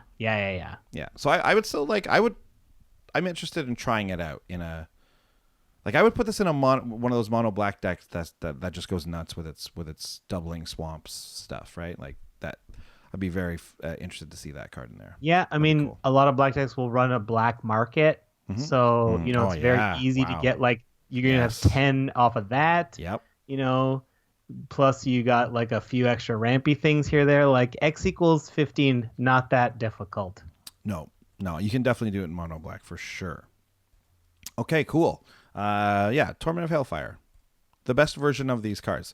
However, there's also Torment of Scarabs, which is the uncommon version of this. So it's 3 and a black. It's an aura. It's a curse. You enchant the player. At the beginning of enchanted player's upkeep, that player loses 3 life unless he or she sacrifices a non-land permanent or discards a card. So this same thing. You're not. It's never going to be the one you really want. But you're probably just okay with any of them. Also, though, this one picks on one person. It's such a which pick. Means if you do it, you're just making it that's your enemy. That person's now coming after you. No question. No question. So I don't even think it's worth running because of that. Yeah, I mean, a few weeks back we did a deck that was all about a quick game that makes games go faster. This goes in that deck for sure. Yeah, I mean, because it's gonna either that person at least dies, or that's an extra person that's only coming at you for the rest of the game. Yep. Yeah. I mean, the curses have that effect in EDH, so I think it's an effect you don't want, no matter what the payoff is. As you heard us talk about the what's it called, overwhelming splendor. But I think this effect, I think this effect is too small, even just for that, because the retaliation is probably coming your way, and I don't think it's worth it. Probably unbalanced that way for sure. Yeah. You'll probably just discard cards or sacrifice. I don't know, whatever. You can just do whatever you want. All right. Let's go to red. Cool. First card we've highlighted is something that doesn't come up. It's a red cantrip for a single red. Crash through, single red, sorcery. Creatures you control gain trample until end of turn. Draw a card. It's a very narrow card. It's generally not going to be useful very much in our format, but if you're a mono red deck and you're desperate for these cantrip effects, here's another one in our arsenal. Yep, crash through. Zada. Shu Yun likes cantrips also. So, I think it's pretty rare a common gets worth noting, but I think there's a couple decks that actually might care about this. Yep. Okay. After that, we have Firebrand Archer, 1 and a red and that's another common. It's a 2/1. Human Archer. Whenever you cast a non-creature spell, Firebrand Archer deals 1 damage to each opponent. Nice. Cool. Yeah, I think you might run this in spell heavy decks, but I mean, probably. If you're not running Gutter Snipe, you're not going to run this, but this is just a worse version of Gutter Snipe, right? Yeah. Is Gutter Snipe each opponent or is it targeted? Each opponent. Okay, so this one isn't just instants and sorceries, though. It also does enchantments and artifacts. You know what? That's true. Yeah. Okay, yeah. So interesting card. I think certainly budget decks are gonna like this one. This might be a big popper card, also, which we don't talk about a lot, but yeah, this could definitely see some play there. All right, neat. What do we got next? Cool. Next, we have Hazoret's Undying Fury. 4 red for a sorcery. Shuffle your library, then exile the top 4 cards. You may cast any number of non-land cards with converted mana cost 5 or less from among them without paying their mana costs. Lands you control don't untap during your next untap step. So it's a Hazoret's version of this where you're going to time walk yourself to do it. And we got to ask ourselves, is what we're getting good enough for that? We have to shuffle first, so we don't even get to stack it. Then we exile the top 4. And if we get a couple of lands in there, like maybe we'll get 2 lands on average. So, and the rest have to cost 5 or less. I don't know, man. It's so risky, and what you get punished so hard for maybe 2. Maybe you get they have to be 5 or less. So you're not even getting good stuff. Does Hazoret survive in the story? We don't know yet. I don't think. Oh, okay. Because, I mean, you think you'd be able to tell from the. I guess not, right? It looks like the Scorpion God's pretty much going to crush her here. Well, I mean, if you look at Hour of Devastation, which is the card that are we going to talk about that in a second? Should we just talk about it then? No, it's not on the list. But it basically takes away all. Oh, how is it not on the list? I thought it was. Shouldn't it be on the list? Isn't it pretty good? I don't think it's. No, okay. Let's do it next. Let's do it next. Let's do it next. Let's at least glaze over it if anything. Sure. This card sucks. There's no way you want to play it in Commander. Bottom line, right? Yeah. Okay. Okay, here we go. Hour of Devastation. Okay. Oh, I think this card is kind of worth talking about a little bit, just to touch on. 3 red for a sorcery. All creatures lose indestructible until end of turn. Hour of Devastation deals 5 damage to each creature and each non-bolus planeswalker. So it's this is a board wipe. Sort of. Not a great board wipe because it only hits things with 5 toughness or less. It misses a ton. It misses a lot. It does. It really does. We call Blasphemous Act a board wipe because 13 isn't going to miss many things. Exactly. But this misses a lot of things. Yeah, it does. It misses a lot of things, so it's not reliable. It's 5 mana, which is in Commander, I think is a totally fine cost for a board wipe, but this one doesn't even hit everything. All creatures lose indestructible is interesting. Because you might cast this after you've attacked or something, and then somebody blocked with an indestructible thing, and now the damage is still marked on them, right? Would that? No. That would work. That would work. Yeah. Okay. Yeah. So yeah, that's something. I don't know. I think it's worth if it does 5 to each god, the 2 gods that would survive it naturally are Bontu and Oketra. And we know Oketra dies. Okay. She's on that card. She's on Solemnity where she dies. Yeah, so this is not a good flavor. This is a flavor fail. Yeah, this is a bit. It looks like Bontu might live, but I think he kills them all, though, doesn't he? Anyways. I think for the story, I think he does. Yeah. Okay. We might know that by now. I don't know. Yeah. Okay, why don't you take the next one here? Cool. Imminent Doom. 2 and a red. Enchantment. Imminent Doom enters the battlefield with a Doom counter on it. How appropriate. When you cast a spell with a converted mana cost equal to the number of Doom counters on Imminent Doom deals that much damage to target creature or player. Then put a Doom counter on Imminent Doom. I feel like I've said the words don't mean anything anymore. Imminent Doom. Imminent Doom. You got to jump through a lot of hoops, right? Because you have to cast a 1-drop first. The words Imminent Doom are on this card 5 times. Yep. Great. Great. Yeah. And then the word Doom itself is on there even more times. Oh boy. Anyway, sorry, carry on. It's like, okay, guys, on Magic card rules, your next assignment, we need a card with at least 60 words in it. It's like, if I repeat the words enough. Yeah. But so you have to do, this is a card where I'm just like, could you not have just said equal to or greater than the number of Doom counters? The fact that you have to start with a 1 and then a 2 and then a 3, it's it seems so this would be so much fun if you just let us have the fun. Yeah, this eventually just kind of stops working. Yeah, I mean, it's a very small Sphinx Bone wand. Like, that's what Sphinx Bone wand does. Mm-hmm. So maybe I'm asking too much for 3 mana, but I just think it's But Sphinx Bone wand is any instant or sorcery. Right. Whereas this one has to be any spell, but it has that's to be true. The exact converted mana cost, which I think is just too narrow. You're never going to... Like, you might not even have a 1, right? And then a 2, and then a 3. And it's like, I don't even care about those spells for the most part. No, and like, you can basically ignore those in Commander, and they will be ignored. 1, 2, 3, 4. People will start noticing when you'll start to do, like, the 4, 5, 6, 7, 8. But I think can't get there in 5 spells. Yeah, you're not going to do that. You're not going to run this card. This so card close. too often does nothing. Yeah. Yeah. Okay, that's it for red. Interesting Great. that red had 2 commons we thought were worth mentioning, and then all the rares we were like, whatever, it's not that good. Yeah, I mean, the best red so far was the one we used an example for Afflict that lets you cast instants and sorceries for free. That's true. Okay, on to green.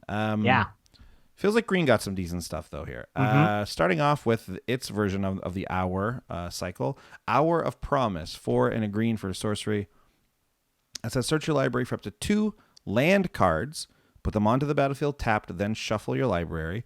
Then, if you control 3 or more deserts, create 2 black zombie creature tokens. So there's a very tweet that really blew up. I can't remember who did it off the top of my head right now, but it was like, this is a green card with a red-blue god on it that makes black zombie creatures.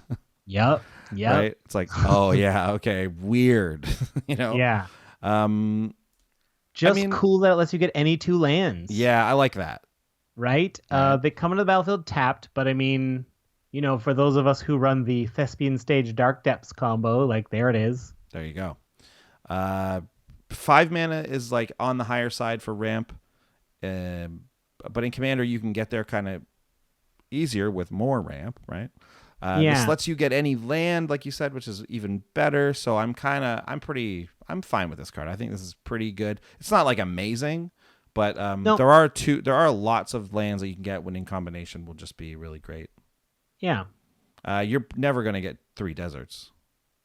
No, I doubt it. Who cares? And so then that last bit of text is just irrelevant. I mean, it is possible, right? It is possible because we're probably going to run that desert that exiles graveyards. Maybe. And there's deserts that cycle in every color, which I think might be worth playing depending how many colors you run. So in that extremely rare case, you could run exactly 3 deserts. If you already have Maze of Ith and right. All the other good lands, I guess, maybe. Yeah, I'm going to be happy to grab my Maze of Ith and my Homeward Path with this card. That's a very strong effect. I think that's great. Yeah. Yeah. Tempt with Discovery is 4 mana, and you need someone to agree with you to do it, which, as we, again, discussed on episode 102, you can usually get. That's what's better card. But this is close. So I think it's decent. I like this one. Yeah. All right. What's next? What next? Next is Majestic Mirror. Am I reading that right? Yeah, Majestic Mirror. Yep. Okay. 4 and a green. Chimera. Star power toughness. And the power toughness is equal to twice the number of creatures you control. That's big. It could get very big. At the beginning of each combat, if you control a creature with flying, Majestic Mirror gains flying until end of turn. The same is true for First Strike, Double Strike, Death Touch, Haste, Hexproof, Indestructible, Lifelink, Menace, Reach, Trample, and Vigilance. So green. This is green. This is green Audric. Green Audric, yeah. Kind of. I'm gonna look up Audric to see exactly what. Thanks for having me on the show, fellas. Yes, yes, Yeah. And one of our voices is the bird, and one of our voices is the snake.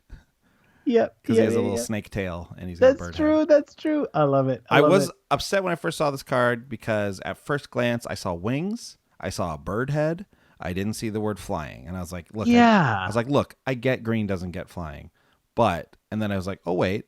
Then I kept reading. And then I was like, oh, the wings are slightly invisible. And it can get flying. So I was like, okay, never mind. I'm very happy with it. And it makes a ton of sense. So I love it. I love this card. Cool. I think it's really good. Okay, maybe really good's a little bit of an overstatement. But I think it's a very fun card. And I think it's... I don't know. I think it's going to have a lot of fun in some multicolor decks. I think you're going to be able to make it pretty big and give it double strike and, Oh yeah. Double strike. I mean, it gets hex proof very easily. Like this can be a big finisher. Obviously, it hates board wipes, but what creature doesn't? What creature doesn't? Yeah, sure. Exactly. Okay, let's take a look at the next one here. Oh yeah, this one. Okay, fine. Overcome. 3 green. It's a sorcery. Creatures you control get +2/+2 and gain trample until end of turn. So it's overwalk. Yeah, that's the joke. You got overrun, underwhelm, overwalk. Yeah, underrun. Underrun. Yeah, I mean, how badly do you want another overrun effect? Yeah, not badly enough that I'm going to run this.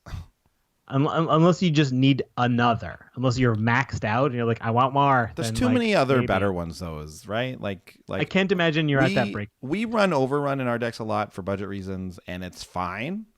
Mm-hmm. I think, like, ideally it's repeatable, but it's only just fine. And even then, arguably, I think a lot of people would probably argue with us about that. But I don't see Overcome being really played in Commander. I wonder how it's going to do in Limited. Overrun, Ruin, Limited at Uncommon. And this is smaller, but still uncommon. So I wonder. I think it's going to probably do around the same. Yeah. Yeah, okay. I really do. Moving on. Okay. What's up? Ooh, this one's cool. This one's good. I forget whose turn it is to read. Oh, it's yours. Ramunap Excavator, 2 and a green. Naga Cleric, 2/3. You may play land cards from your graveyard. Dassar Crucible of Worlds on a stick. Yes. Right? As a budget player. Yep. Gimme. Mage of Magus of the Crucible. Yeah. They made it. Yeah. They made it. Thank you, Wizards. Great. About time. Love now this. just reprint Crucible more. This is currently pre-selling for $4.44 American on I think like TCG or something. I think it's whether I don't know if it's going to be playable in those other formats. I think in Commander it's super playable. Super playable. Yes. Very much worth it. Doesn't matter that it's not a creature. I think it's just that good, that worth it for those decks that want it, especially. Yeah, you want this guy. Love it. Love it. Very happy to see it. Next we have Sifter Worm. 5 green for an uncommon, a 7/7 uncommon with trample, and it says when Sifter Worm enters the battlefield, scry 3, then reveal the top card of your library. You gain life equal to that card's converted mana cost. I like this card. I think it's playable. I think Palaka Worm is the other one that is like kind of similar to this. Very reminiscent of Palaka Worm. You gain 7 life with Palaka Worm, though, right? And I think you draw a card when it dies. Yeah, so it is better. But the Scry 3 is comparable. You might gain more life. It's probably unlikely, but you might. Big 7/7 worms. I think Mael is pretty happy to run this card. The Scry 3 is really nice. So good little card. Only a couple decks will probably want it, but still, I think playable for sure. Yeah. All right. Next up, Uncage the Menagerie. X, green, sorcery. Search your library for up to X creature cards with different names that each have converted mana cost X. Reveal them, put them into your hand, then shuffle your library. Another one of those cases where they locked us in on the variable number here. Like it has to cost exactly X converted mana cost, which I think turns this card from broken to very fair, but still runnable, right? So if we spend 4 on it, 2 green, we get to find 2 2/2s, right? Or sorry, 2 CMCs. Mm-hmm. If we spend 5, we get 3 CMCs. Which is pretty good. It's pretty good, but don't forget tutor for 3 creatures. But they all have to be 3 CMC. Yes, yeah. Which and then, there's a lot of good utility creatures at those lower CMCs, right? Well, there are, but you don't get to mix and match, right? So it's like, and at a certain point, it's like, ooh, I'm gonna go nuts and get like 8 CMCs. Like, well, you probably don't have that many in the deck. Exactly. And secondly, it's gonna take you 3 turns to cast all of them. So it's that also, it's very interestingly balanced that way. It is, and you might think like, oh, I'll get a bunch of mana dorks. Like, no, you won't. You'll get 1. You'll get one mana dark. That's why I think. Well, I mean, I think like 3 is the sweet spot. I think 5 mana. If you can get 3 like nice creatures that have a good effect, then I think you're pretty happy with this. Yep. Obviously 4 is a possibility. And like in a deck like Mael, for example, like 5 and 6, while it's a lot to pay, that's a lot of cards you're getting. And you do have a lot of 5 and 6 drops in those decks for sure. Yeah. So I think this card is really good. Yeah, I think it's okay. I don't love it, but I think it's fine. I love it. Okay. Yeah, like I think it's, but I love it because it's you're not really going to be able to go tutor for some combo. Like usually, probably not. Like I don't know all of them, so maybe. But then you can't cast them, right? Like you can't just like if you get too expensive things, you're out of mana to actually cast the big things. Exactly, that's true. That's why I like it at 3 or 4. Yeah, 3's all right. 3 is like 5 mana. Bam. Okay. Yeah. Anyways. Cool. Is that it for green? Yes, it is. Okay, we're on to the multicolored ones. But I need a quick bathroom break again. Okay, bathroom break it is. I drank too much Diet Coke. Okay, so now we're on to the multicolored cards. We'll start off with the green-black card. It's called Driven to Despair. So these are the same as we saw in the in Amonkhet. They got one you play from your hand, and then one you can play from the graveyard with Aftermath, right? So yeah, it's like the split card type of thing. So Driven is on the top here. It's 1 and a green. It's a sorcery. It says until end of turn, creatures you control gain trample, and whenever this creature deals combat damage to a player, draw a card. So this I don't like. Usually this isn't that good because it's sorcery. It doesn't add anything to your power toughness. But the thing I like about this one is it's creatures. Yeah. Usually this will go on like 1, or I think there's a couple cards where it splits it for like two creatures. Sure. But I like it that it just gives everything it, and then you can just have a massive swing. Maybe some things will die or whatever, but you get to draw a lot of cards off this. I think mostly. Yeah. So I like this quite a bit. And then we have Despair. So Driven to Despair. Despair is the other side of it. So it's black. So this can only go in a green-black deck, which is something actually I wasn't thinking about. But like, I don't know. I don't know how good that is. But anyways, Despair is also 1 in a black because it has Aftermath. Until end of turn, creatures you control gain Menace, and whenever this creature deals combat damage to a player, that player discards a card. So, wow, that's a beating. And like the whole point of Aftermath cards is we need to consider we can quote unquote fuse them by casting Driven and then casting Despair right after. Mm-hmm. These are cheap enough that it only costs us 4. And now every creature we have has Menace, Trample, and whenever it deals combat damage to a player, we draw a card and they discard a card. So Yikes. That becomes a very brutal alpha strike on any board. I think, it wouldn't surprise me that this is built for Hepatra because she makes a lot of little snakes, right? So sure, this is probably a card that's going to go in there. I don't know if Gave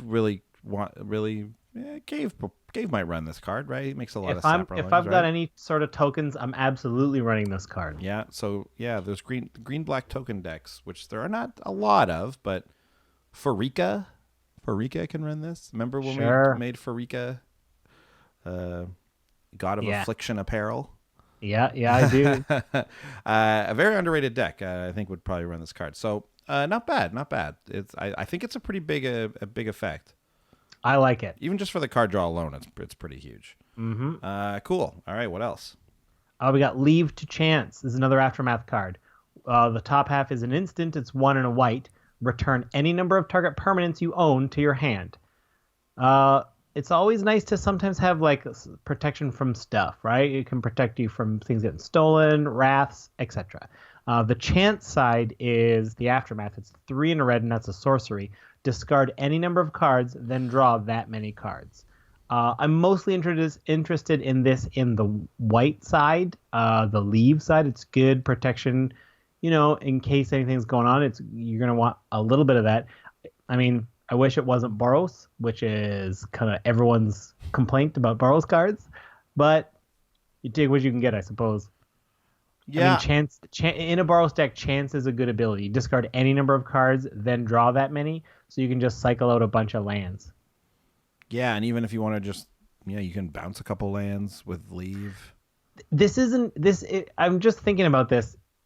You need a bunch of mana going, but you can like tap a lot of stuff and then leave everything you own and then chance it for your combo pieces. And if you've got enough mana left over, you'll probably draw what you need to keep going. Yeah, if they would just make a Boros combo commanders. Yeah. Right? It's all just attack. I think though it is decent. I mean, again, just for chance. I'm more excited about the Aftermath version. Yeah. Boros wants card draw. This is kind of card draw. It's not exactly, but anyways, yeah. Leave the chance. Next is Obelisk Spider. So we talked about Hapatra. Here's another tool for the Hapatra deck only, I think, which is all right. But it's 1 black-green for a 1/4 spider, has reach. Whenever Obelisk Spider deals combat damage to a creature, you can put a 1/1 counter on that creature. You do put a 1/1 counter on that creature. So it kind of has like... -1/-1. Oh, sorry. What did I say? +1/+1? You just said 1/1. Oh, yeah. -1/-1 counter. So it kind of has Wither. And whenever you put one or more -1/-1 counters on a creature, each opponent loses 1 life and you gain a life. So... Yeah, this is all about Hapatra. Yeah. Why wasn't this in the first set? Well, they got a little bit of a payoff. Yeah. Okay. Now you get to combo this up with Hapatra and have fun. And again, so we're seeing that division. Like the Scorpion God would love something like this, except it's the wrong colors. Like, is there a Jund -1/-1 deck that's helmed by someone? I don't know. I mean, there will be now. Yeah. I mean, yeah. This and Naheb and... Wait, no, not Naheb. The other Scorpion Minotaur. God. No, yeah, Scorpion Yes. God, but that other black-red creature that does -1/-1. So Yep. yeah, maybe there's a Jund -1/-1 deck that you can have out. Yeah. All right. What else? Ooh. The Rod Stewart card. Yeah. Reason to believe. Make up Maggie. Look to find a reason to believe. Yeah. Man. You guys remember that song? I do. I just love the way that like you're using the South Park way of enunciating the words. To believe. To believe one more time. Reason is very simple. It's a sorcery, a single blue, scry 3. But it's got Aftermath. It's also a sorcery for 4 and a green. Look at the top card of your library. You may put it onto the battlefield if it's a creature card. If you don't, put it into your hand. That's very powerful. And to be able to do all of this for 6 in one shot is great. Like the Scry 3 is what makes it good, and then you right away believe the thing, and you get out one of our numerous gigantic creatures in our huge creature format. So the potential for this card is very high. The giant Hydra that's on the art, is that in Amonkhet? I think it's the Snaky Hydra. Yeah, that's an Amonkhet. Although I right? don't think it's an X spell. I don't think we have any X spell creatures it's in not. Amonkhet. Yeah, no. Okay, neat. Yeah, this one's okay. I mean, this is a Simic card that, like, I don't know. It's not exactly Simic's thing to put like giant creatures this way in. Exactly, is it? I don't know. I guess it kind of is. Anyways, whatever. It works.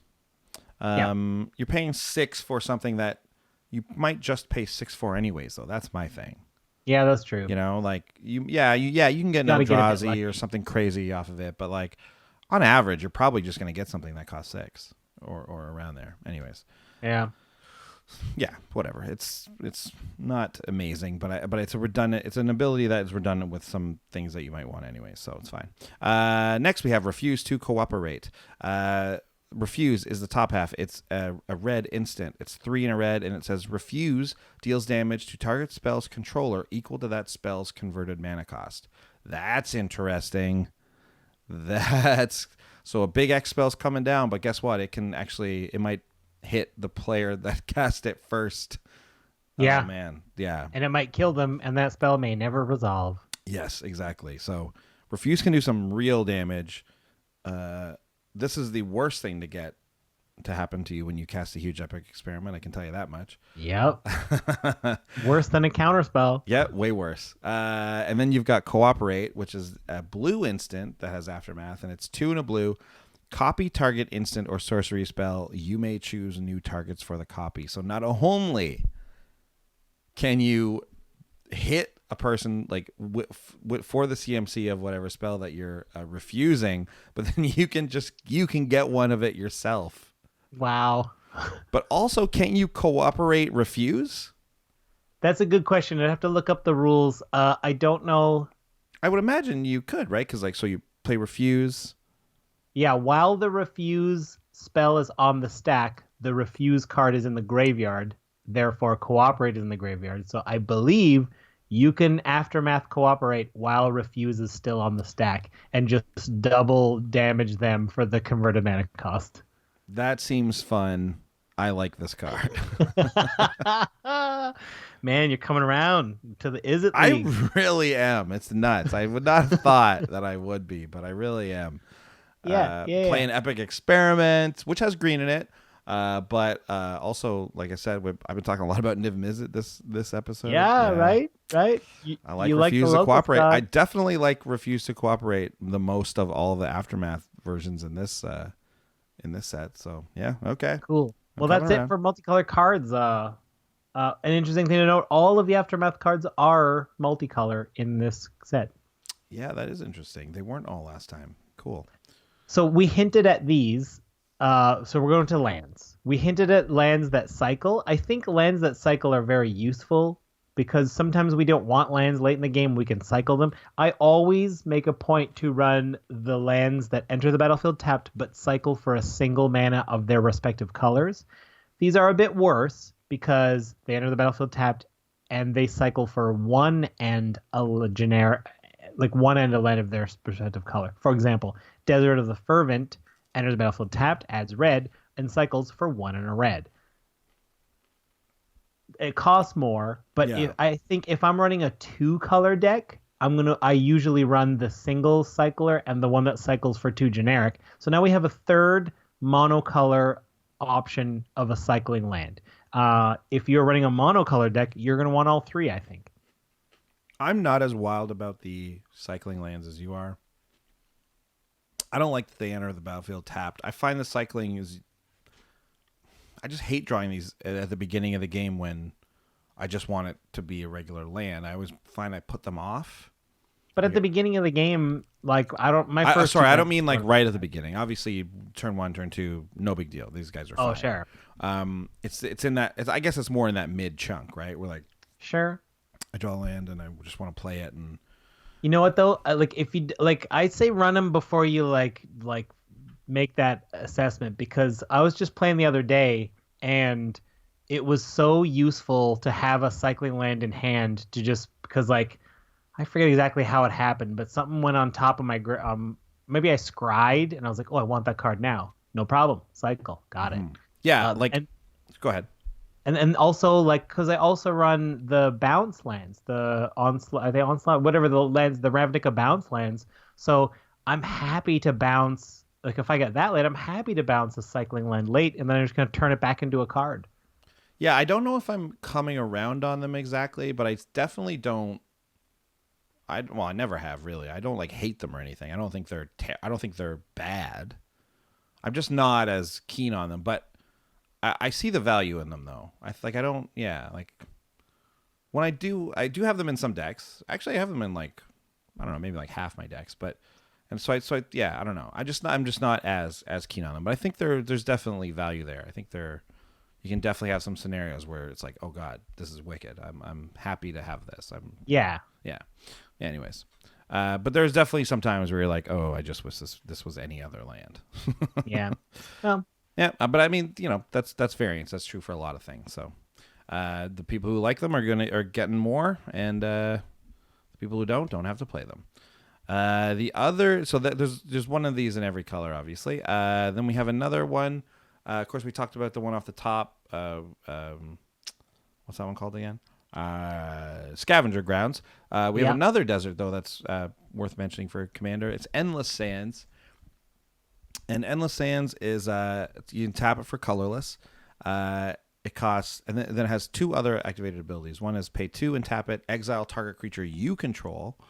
And then pay 4 and tap it, sacrifice Endless Lands, return each creature card exiled with Endless Lands to the battlefield under its owner's control. I would have liked this more if it was under your control. Just because it has the kind of weird potential to be like, be kind of cute in these like the steel creature type decks. But whatever, it's not a big deal. ETB decks maybe. I think maybe like when there's I would run this. Sorry, go ahead. I think this is good in just general utility. If you have room for another colorless land, it comes into play untapped, and it's not going to be flashy. You're not going to use it often, but I think if you just have it as backup, so if anyone tries to wrath the board, you save 1 creature, right? If anyone tries to steal your creature, you exile it. Over time, this is, if it doesn't hurt your mana base, I think it's no harm in just including it for the incidental bonus, and because it will pay you back quite nicely eventually. Yeah, that's the thing. I think it's nice if you see if there is like a Nev's disc out there, you can be like, oh well, in return I'll just exile one of my creatures, and like no problem. They're probably not gonna blow up the world in response to that because they're probably looking at other players' boards as well, right? Yeah. And then you can just kind of do that a little bit, and then when they do, you can exile another one in response. Yeah. And this is it's interesting. You're getting them back at instant speed, so you'll be able to attack with them on your turn if you time it right. Yeah, this is neat. I mean, you don't want to have this. You don't want to have 3 or 4 creatures under this and then someone blow it up. But again, if you're looking at this with the attitude of like, this is just there, if it doesn't hurt my mana base, if I'm able to do this, great. I'm not counting on it. It's like a Rogue's Passage. I don't always use my Rogue's Passages, but I like to have one just in case. I think it falls in that category. If you've got room for it, give it a shot. I would just be unhappy to have had to like those turns that I did use it, if I like left the mana up and then did it, to like, that's a lot of mana. I may have wasted. Maybe I didn't play a certain spell those turns because I wanted to leave up the 2 for Endless Sands. I don't know. I don't think you do it that way. I don't think you play around Endless Sands. Like I said, I think it's like it's just there just in case. Yeah, it's just purely. I happen to have 2 left over this round, so I can do something. I can exile a creature if I need to. Yep, it's just in there to be sometimes a land that does more than you want from it. So there you go. I think sometimes this card might pay off for you. So it's... Yeah. I'm also very curious to see what this looks like foil.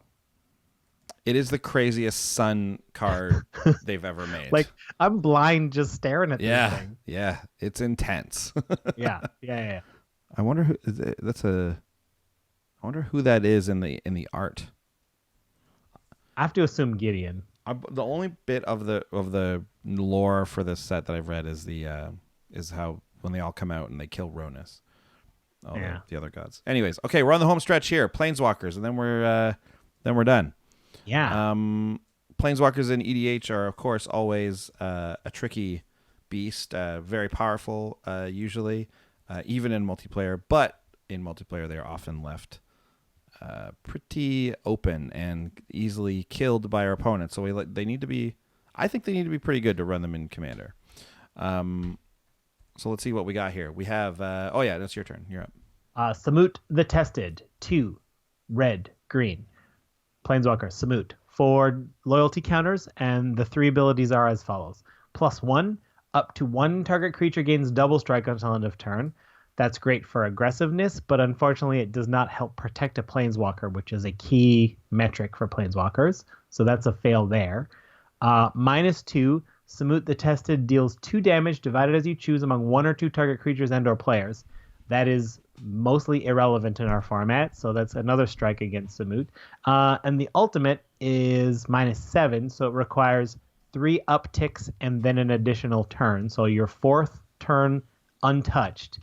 Search your library for up to 2 creature and or planeswalker cards, put them onto the battlefield, then shuffle your library. That's excellent. As far as ultimates go, it's, like ultimates have a wide range of sizes. This one's kind of a mid-range ultimate. Yeah. Maybe that's enough to let people ignore Samut a couple of times. I think the only reason you want this card is if you're very aggressive and you're just relying on that +1 to give it double strike. Which is like, there's just enchantments that do that are just better. There are. If you want more, though, your opponents will have to eventually deal with this. I mean, there is upside, but I don't think it's a good planeswalker for Commander. No, I agree. It's not. Doubling Season does get this to its ultimate, though. That's worth noting. Yeah. Next is Nissa Genesis Mage, and I believe this is the one from the those deck. decks. Yeah. Those yes, it is. Planeswalker The decks, right? Planeswalker decks. Yeah. So this is Nissa Genesis Mage. So generally these are like kind of overcosted with just okay abilities. Generally, these are better for our format. They are. That's true. So let's see what we got here. We got Nissa. She's a 7-mana planeswalker, 5 green for a planeswalker Nissa. She has 5. Starts with 5 loyalty, +2, untap up to 2 target creatures and up to 2 target lands. That's pretty good. Yeah. So that means she kind of effectively can cost 5. Yeah. If you use Mana Dorks, even less. Yeah. Her -3, target creature gets +5/+5 until end of turn. So like that's a big chunk. Like that's not nothing. But again, we're talking about damage is usually not so good in Commander. Anyways, her ultimate is -10. Look at the top 10 cards of your library. You may put any number of creature and or land cards from among them onto the battlefield. Put the rest on the bottom of your library in a random order. That's going to hit a lot of things, I think. Obviously, you're building a deck with her in mind, and or you're putting her into a deck that's going to be good in. So, yeah. So this one takes 1, 2, 3 plus another one, so 4. So same thing to get her ultimate. Obviously, we don't like to judge too much on the ultimate because it's just so hard to get there. But I think the +2 on this makes it decent, although the 7 mana is a lot. Yeah, it's very pricey. Yeah, I mean, I wouldn't hate to run it, but I don't see a reason I would really want this. Yeah, I mean, the Garrick Wildspeaker does something very similar for a lot less. Obviously, he's just a better version. Yeah. He protects himself pretty well.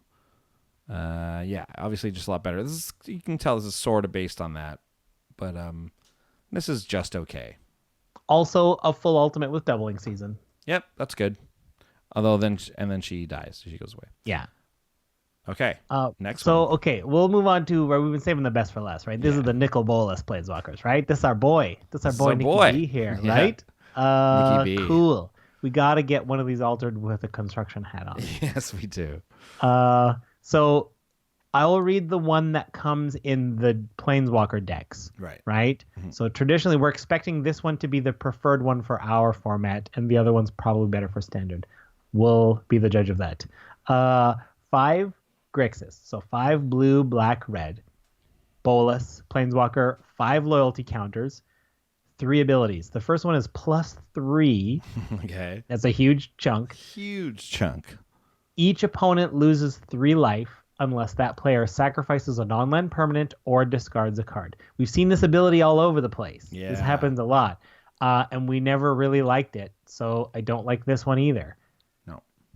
So then the -3 is destroy target creature, draw a card. I mean, that puts him down to 2 loyalty, so you can't even do this 2 turns in a row. So I don't really like that either. That's not enough of an ability for 8 mana. And then the ultimate, to be fair, is pretty big, but not that big. -11, Nicol Bolas deals 7 damage to each opponent. You draw 7 cards. Like, that's a lot, but so 5, we go to 8, we go to 11. So that's only 3 cycles. If we can survive 3 cycles of this, we can get there. But Nicol Bolas will be gone. I don't think this is that strong. No, I agree. It's not. I think the only place you're going to see this run is in 5-color, like Super Friends decks. And even then, it only, I think, is playable just because there's probably better planeswalkers for your opponents to go after. Yeah, You know? Atraxa can't run this. No, Atraxa cannot run this. It has red in it, so Atraxa can't run any of the nickel boluses, which is kind of sad. But No. but the 5-color version certainly can. And that I think is still not that good. And like I said, only survives because I think people are going to be way more worried about your other planeswalkers. So yeah, sadly, not great. Our boy Nikki B didn't hit us up there, but not this one. What about the run in packs? Now, the good thing about Nikki B is that he's a big flashy planeswalker. He costs a lot, 3 colors, so his abilities are usually pretty good. So like, if this one didn't satisfy us, maybe the next one will. Yeah. Okay, so Nicol Bolas God Pharaoh, 4 blue, black, red Grixis. So same cost, 7. This time he's a 7 loyalty planeswalker. Cheaper. He has 4 abilities. So I believe, only the 3rd planeswalker to have 4 abilities. Maybe. Can you name the other 2? Jace the Mind Sculptor. Sorry, I believe only the 3rd. Sorry, 3rd. Jace the Mind Sculptor and Chandra the Fireheaded. You're right, it is 4. Because there's also a Garruk, the black-green Garruk. So yeah. 4 of them. Okay, Nicol Bolas, God Pharaoh. +2. Target opponent exiles cards from the top of his or her library until he or she exiles a non-land card. Until end of turn, you may cast that card without paying its mana cost. So Stolen Goods is his first ability, which is interesting. Yeah, might not be. It's so swingy. Yeah. It could be unbelievable. It could be nothing. Here's the thing. I like the card Stolen Goods. Obviously, I don't think it's like really great or anything. I just like it because it's kind of fun. I like that it's ability on a planeswalker. I think it's like very fun because you can keep doing it. You can do it multiple times. I don't think it's amazing, but anyways, let's see what else we got here. He also has a +1, so he's a +2 and a +1. His +1 is each opponent exiles 2 cards from his or her hand. So that's like one of Karn's abilities. Then he has a -4. Nicol Bolas, God Pharaoh, deals 7 damage to target opponent or creature an opponent controls. So there's his protection in the sort of 1v1 environment. Again, still not great for Commander, though. No. And then his ultimate is -12. So we need to do that 3 times. You need to +2 him 3 times. And then the next turn you can go. Yeah. And that -12 ultimate is exile each non-land permanent your opponent's control. So well, that's board wipe. One of the biggest ultimates we've ever seen. Exile. It's non-lands, so it's just kind of a board wipe. Yeah, it's a one-sided board wipe, which I guess non-land permanent board wipes don't really exist. There are still just one-sided creature board wipes, but right. It's Cyclonic Rift forever. It is Cyclonic Rift forever. Yeah, Cyclonic Rift forever. Yeah. So I don't know. It's big and flashy. The +2 has potential to be good. You'd probably pick someone with like good creatures, and obviously you don't play these cards in Commander without a bit of protection already set up, kind of, unless they have a really good ability you want to just chance it and try and get one out of, but that's pretty rare. So I don't know. I think it's fun, but it's not necessarily that good. Yeah, I think it's something that you're not gonna like shoot for. No. Like it's not like I don't think you build around it. I think if you're running Grixis, you're like, yeah, might as well. Original Nicol Bolas Planeswalker is better than this. Oh, original is so good. Right? Like these ones really don't stand up to the original. No, original Nicol Bolas Planeswalker costs more. It costs 8. But that's the same as the other one we had, right? Sorry, I thought the same as one. It does. Oh, sorry, I thought they both cost 7. No. Okay, the original one it starts with 5 +3. Destroy target non-creature permanent. Great. There you go. -2, gain control of target creature. Huge. And then the -9 is Cruel Ultimatum, basically, right? But except it's it's 7 damage to a player, then that they discard 7 and sacrifice 7 things. So yeah, it's more than Cruel Ultimatum. Yeah, it is. So these ones are not. I don't know. I'm not losing my mind over these.